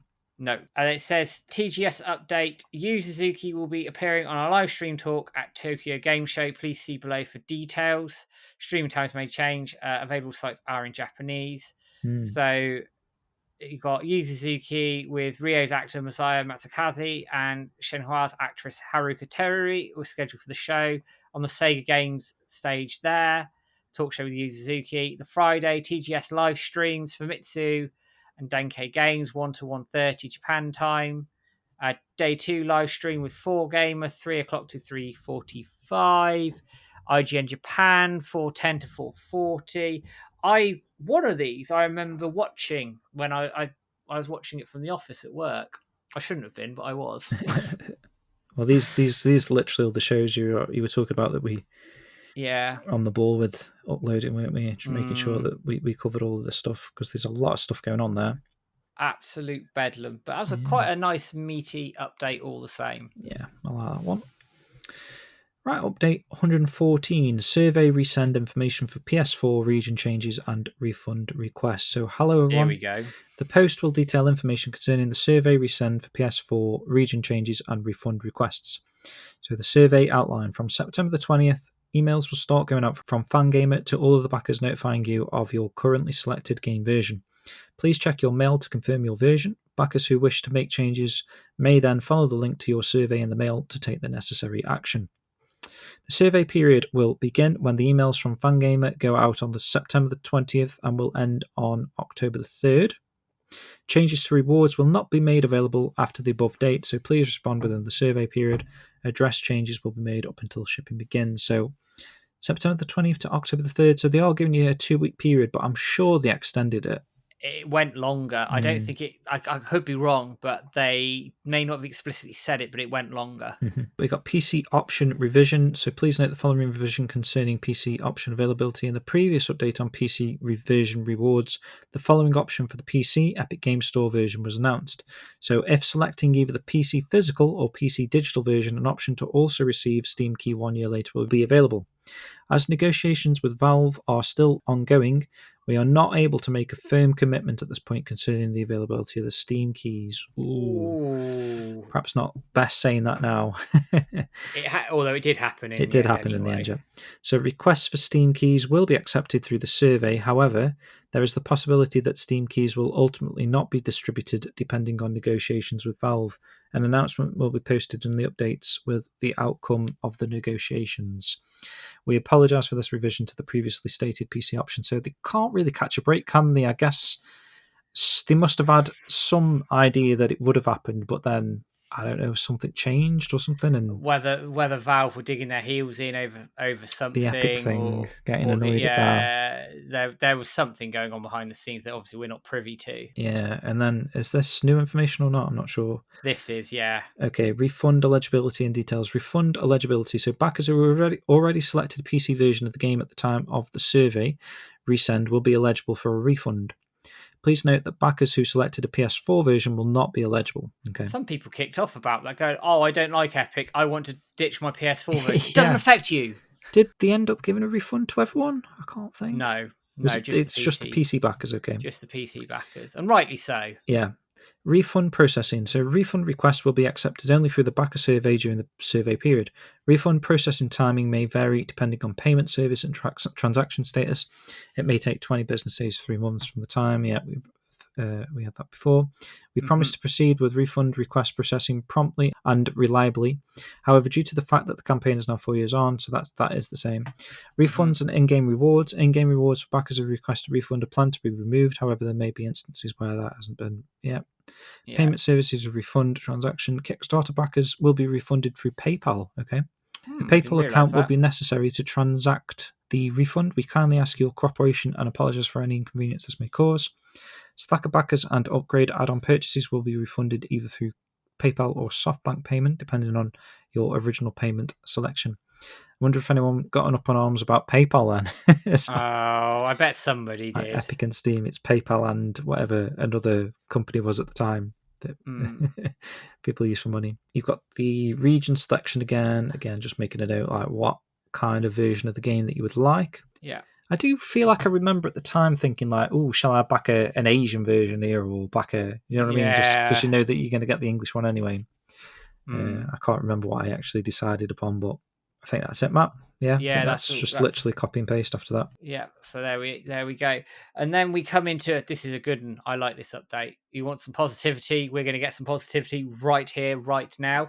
This is update 115. It is the trial version distribution notice. So, hello everybody. The notice concerns the distribution of the backer trial version. Enjoy the world of Shenmue 3 before the full release on November 19th. So, it says survey download and game installation steps. It says emails are planned to go out from Fangame for backers who pledged for the trial version reward beginning this weekend. Please check your email and follow the steps to claim your reward. I remember people selling their codes on eBay. Really, for the demo? Yeah, because like they didn't want them, didn't have a PC, or for a number of reasons. People were buying them up to play it. For people who didn't back it, obviously bought them. It wasn't expensive, like £3-4. Yeah. It wasn't like anything ridiculous, luckily. Step 1, get your Epic Game download code. Access your server through the link sent to you by Fangame. On the back of management page, get download codes, take you to digital rewards. The PDF play guide is there as well. You've got the front cover of that, which is also the front cover of the art book. True. Step 2, download and install through the Epic Game Store. After you download your code, redeem your code at the Epic Game Store to download and install the game.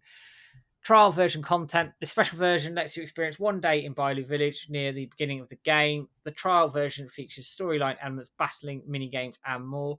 So the game will end when you progress the story, defeat the key character in battle. The in-game time reaches 9 p.m. So that's as you said. Yep. You may replay the game after completing the objective or the game time is up. Difference with full version, no save load feature, some specifications differ, no tutorial or story at game start. Trial version notes 20 gigabyte of free storage is needed. Language support tells you what all that is. Data not be transferred to the full version. Playing with a controller is highly recommended. Keyboard controls are supported in Shenmue 3, however, keyboard functionality is still being upgraded and recent upgrades have not yet been applied to the trial version. It says to play the trial version, specs are in the general information. It will be played for PC to play on Epic Games. Epic Games account will be needed. There will be all the details for that. It's a trial version distribution. It says the backer trial version will be available for backers who have the trial version reward included in their pledge and completed their backer surveys by September 20th, 2019. Because the distribution of the trial version is ongoing with a survey period, all backers who meet the above conditions will receive an email for the trial version regardless of their refund request status. We apologise for this inconvenience. So you got a free demo even though you refunded. You're getting a refund as well. Backers who requested refund may claim their trial version code. This will in no way affect refund eligibility. We're about 2 months away from release and we hope to count on your support for this final stretch. Please enjoy this trial version until the game arrives. Now this was cool because it's the first time obviously we got to play Shenmue in our hands, Shenmue 3 for the first time. So playing new Shenmue for the first time in 15 years or so, or longer at this point in time. So it was a really cool day. Peter, I think, streamed it on and off throughout that day. I think very quickly modders had cracked it and had found like music things in the files, code, well. music files and story things. So there was a big spoiler thread on the forums. This was an exciting day. It was brilliant to finally play Shenmue 3, or at least a portion of Shenmue 3 for the first time. Fun fact with this backer trial version demo, it works offline. It's not so you do not need Epic to run it, and I've got it sat on my PC and various backed up drives and things that I've got, so hopefully it is never lost to the sands of time. I know it sounds really silly, but it's a piece of history. Yeah. And with all the demos that's been lost for Shenmue over the years, this one will not be. Yeah, I guess in a sense it's I don't know how much is different, but in a sense, it's like a bit of a prototype, albeit like a 2-month before release prototype of the game. It was pretty final. Yeah, I don't know if there was much difference. Tweaks, I think, at that point in time more than anything else, I would have thought. Yeah, very good, very good. Right, update 116 now. Supplementary information for the trial version and survey. So, hello again, everyone. This notice contains additional information for the trial version and surveys. So, trial version supplementary information. Error message on certain window versions is solved. So, Windows N, which I don't know anyone who's ever used that, but okay. No idea. Windows N edition and other European region Windows editions may require installation of Media Foundation Platform DLL files before the game can run. If you experience this error, please install Microsoft's Media Features Pack to control the problem. Media Features Pack can be downloaded from the official Windows support page. So yeah, you can download it there if you had that issue. If you're still having that issue, maybe. In order to download the correct Media Features Pack, you will need to know which Windows version you are running. So you can find out there by clicking the link and reading the information. For general information on the back trial, please basically view the previous update. And then some survey supplementary information if your email address has changed. So backer surveys were sent based on the email address that you used to make the Kickstarter or Slacker backer pledge, which is pretty obvious, I would have thought. If your current email address has changed since your pledge, please contact Fangamer through their help section to request your Shenmue 3 backer survey to be reissued to your new email address. And please include your original email address in your message. And for general information on the survey open period, please see update 114. Thank you for your support. Quite a nice update again. I must have pulled that. I must have found a problem very sort of last minute and thought, crap, and then put another update out. I don't recall many people having that issue, but that could just be me talking rubbish because my memory is shocking. I don't know what build of Windows I would have been on back then. Maybe Windows 7 or something? I would have been on... It would have been Windows 10. I wouldn't have had my previous gaming PC all that long at that point in time. Then we come on to update 117. Survey reminder. Last day for changes is 3rd of October, Japan time. So it says, hello, everybody. This is a reminder that surveys will close on 11:59 p.m. October the 3rd, 2019 in Japan time. Changes to rewards not be available after the above dates. So please respond within the survey period. Address changes may be made up until shipping begins. That was unofficially extended. I don't know how far it went, but you could make changes. For survey information, please see update 114 with supplementary information in update 116. We hope backers who had the trial version in their rewards are enjoying the short section from Shenmue 3. For those of you who did not have the back trial version included, there are lots of walkthrough from backers up already. So please have a look and get a feel for Shenmue 3 before the full release in November. Thank you for your continued support. Cool. I bet they were enjoying watching people play the game as well. Yeah, I bet they were. First instance of what people think. Update 118 now. So we got some shipping information confirmation required. So hello everyone, production is moving along and we're getting ready for shipping. So before physical rewards can be shipped though, we need your help. So please confirm your shipping information. Fangamer has recently sent out an email asking you to confirm your shipping information for physical rewards. This is a required action in order to finalize your shipping address. We thank you very much for your cooperation. So for backers in Japan, we also ask that backers in Japan fill out their shipping addresses in both English and Japanese. Reward fulfillment period. Besides the game itself, physical manufacturing and digital production for rewards like the soundtrack and art book are proceeding at a rapid pace. Based on the final survey responses, there may be a possibility that some rewards will be delivered after the game is released due to partnering factory circumstances. We will have continuing fulfillment updates when individual reward delivery times are confirmed. Nice, short and sweet update there, Matt. Right, I'm going to make a couple of points here now. I'm going to sound like a right arsehole, but I'm going to say it anyway. So obviously they distributed the game out first. Complete sense. Yep. Makes sense. I think most people got the game either before release or on release, which was great. And then I got another package not that long afterwards with all my capsule toys and things like that. It says here though that they're going to have further updates for fulfillment. What about the jacket update that people still haven't had? Are we going to get a Kickstarter update about that? I mean, I suppose you could anonymously request one. If you go on the Kickstarter page, it's anonymously request an update. But obviously, I wasn't the backer of the jacket, so it never really affected me. But I do know that as an ongoing concern. It's an ongoing issue, isn't it? And that's literally the only reward unfulfilled. It sounds really sort of facetious of me pulling that up, but it Yeah. is a valid point that fairly recently over on Reddit, and then they joined our Discord, and I think I had some discussions with George around it, that this jacket reward still hasn't been fulfilled. And I know Chow saw some sizings and saw a mock-up, middle of last year, Yeah. but again, it's not really gone anywhere. And I know that people have a right to be pissed about that a little bit, but that's because there's been no comms either, nothing. But it is strange that they were asking him for sizes and stuff like last year. So, I mean, it's a process it's been ongoing. It's just, I don't know why it's taking so long. There's like no clear excuse, I don't think, at this point. Don't know. I really don't know. It's very, very. Hopefully, they get their rewards anyway. And I don't mean to sound like I'm having a go or sounding super critical about it. I tried to be quite positive about Shenmue and things like that. But things like that, you got to call it as it is. And it's a bit of a mess. I don't know how many they had to make altogether, because obviously the jacket isn't just featured at the jacket tier, it's also in some of the higher tiers as well. So there's potentially, I don't know, a couple of hundred perhaps that they need to produce. But we're coming up like nigh on 5 years here, so I'm pretty sure someone could have bloody slaughtered some cows and got their own leather or whatever they do. Leather working. Very weird. Yeah, I don't know. Hopefully it gets sorted soon, because it's just a bit of a.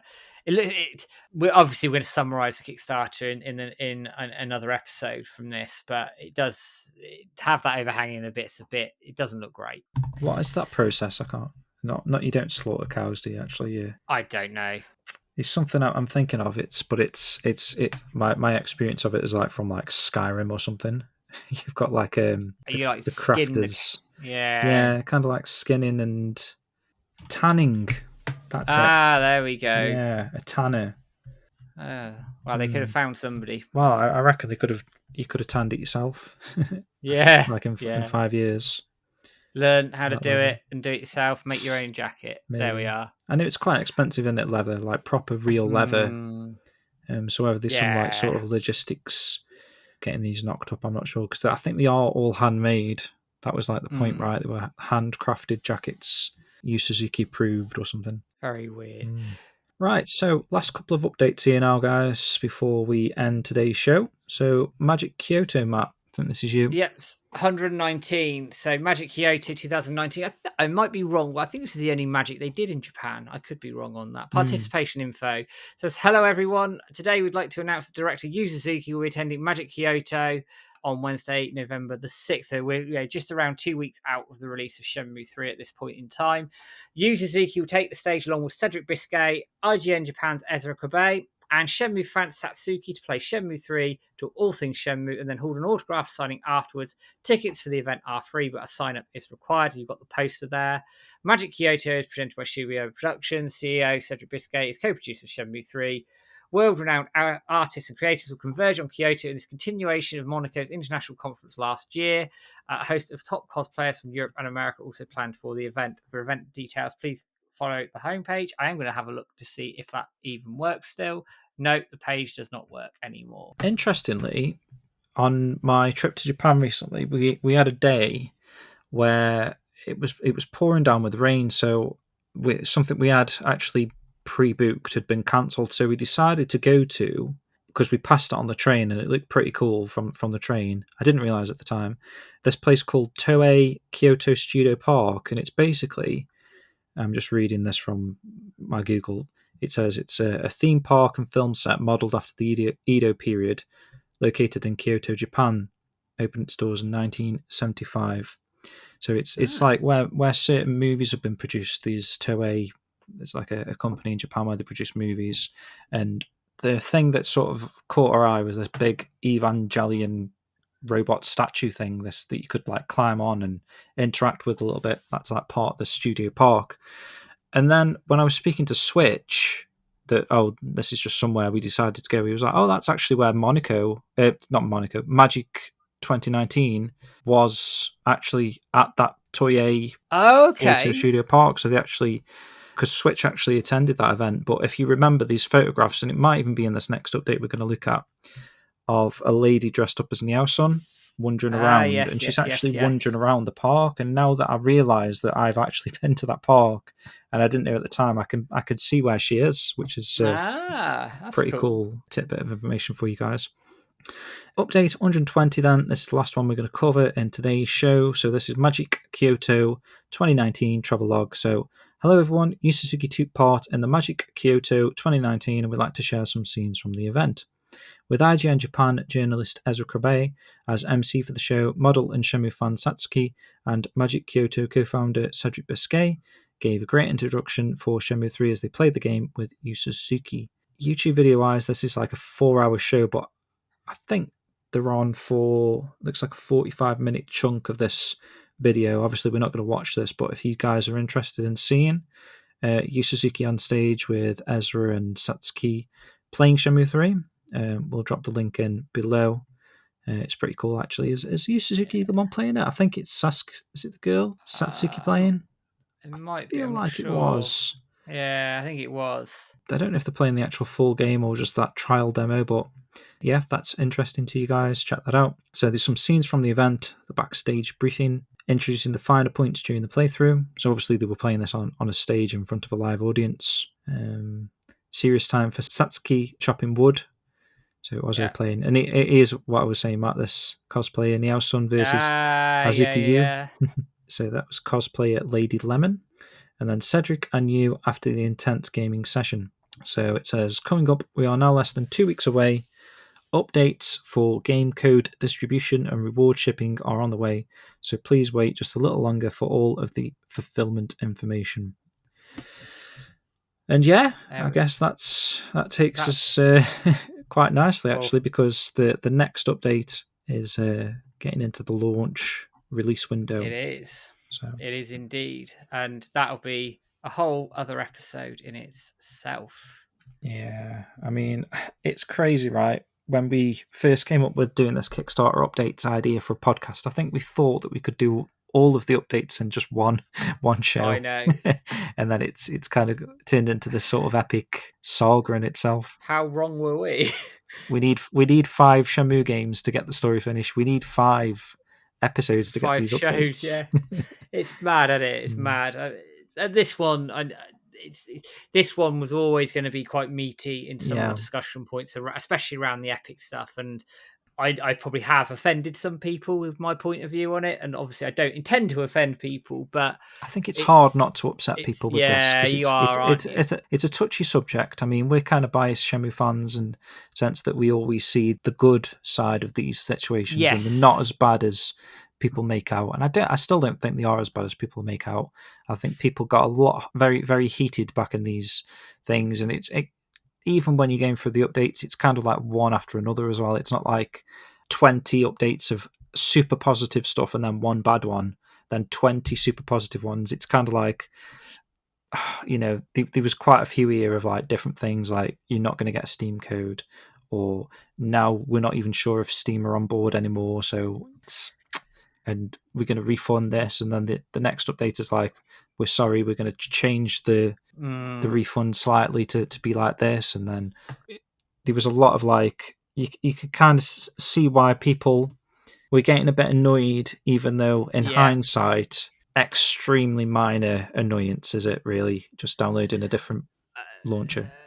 Yeah, what it highlights, I think, and again, I know we've discussed this at length, and we will obviously discuss the whole thing at length in the next show, following on from this one.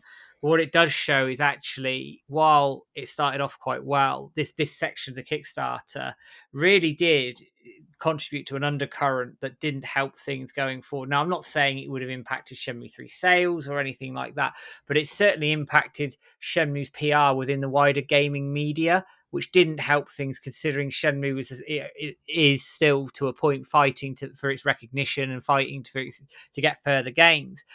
You don't want PR like that, because all you're doing is isolating yourself further and further away from potential customers who may pick the game up in the main, as a passing thing and all the rest of it outside of the community. And I think it left a sour taste in people's mouths. I think it still does have a sour taste in people's mouths to a point. And while I think the reaction to the Epic Games Store overall was wildly and utterly overblown, some people did have a point, and the people who had a point were the ones who sat and talked calmly and made those points in a constructive manner and didn't go around threatening death to people over a video game. And that's what really disappointed me with the whole thing, is that the level of vitriol around it surprised me from people in the Shenmue community. I didn't expect that, and that was really surprising for me. And it's hard to see, but obviously we've come to the end of the updates with the trial demo, the Spirit of the Land trailer, which, apps, if you want a feel good trailer, there's a good trailer for you. And we ended up on quite a positive note, but this one was always going to be a tough one for us to get through, and rightly so, given the amount of challenges and issues that they've come across in it.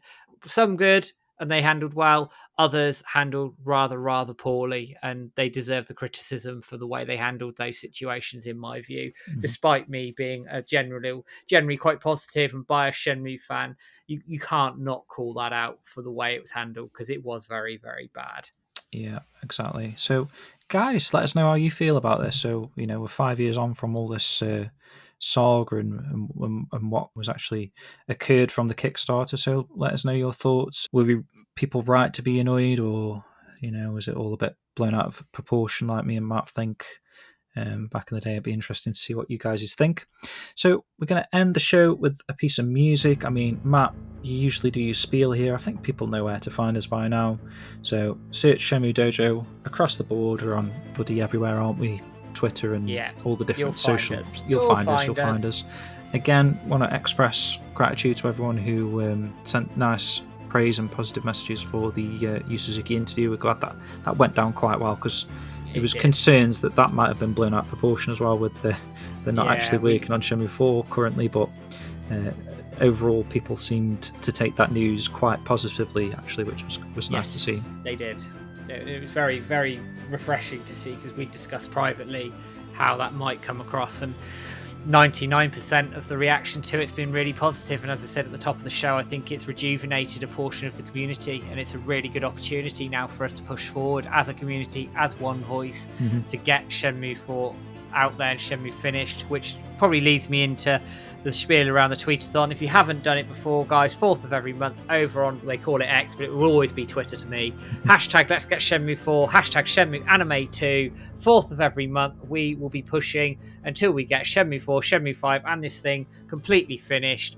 And keep your eyes out for details around organised mass tweeting for one voice to get this thing done. Spot on, Matt. So, thank you, everyone, for listening. Thank you to all the support. Thank you for the dojo members. So Matt will chuck your names up on the screen during this final piece of music. Indeed, I will. We'll see you again for another podcast very, very shortly. Hopefully we can wrap up this Kickstarter update mammoth series. But yeah, thanks very much, guys. We much appreciate it. Take care, and see you on the next one. Take care, guys. Have a good one.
Ah, look at the time.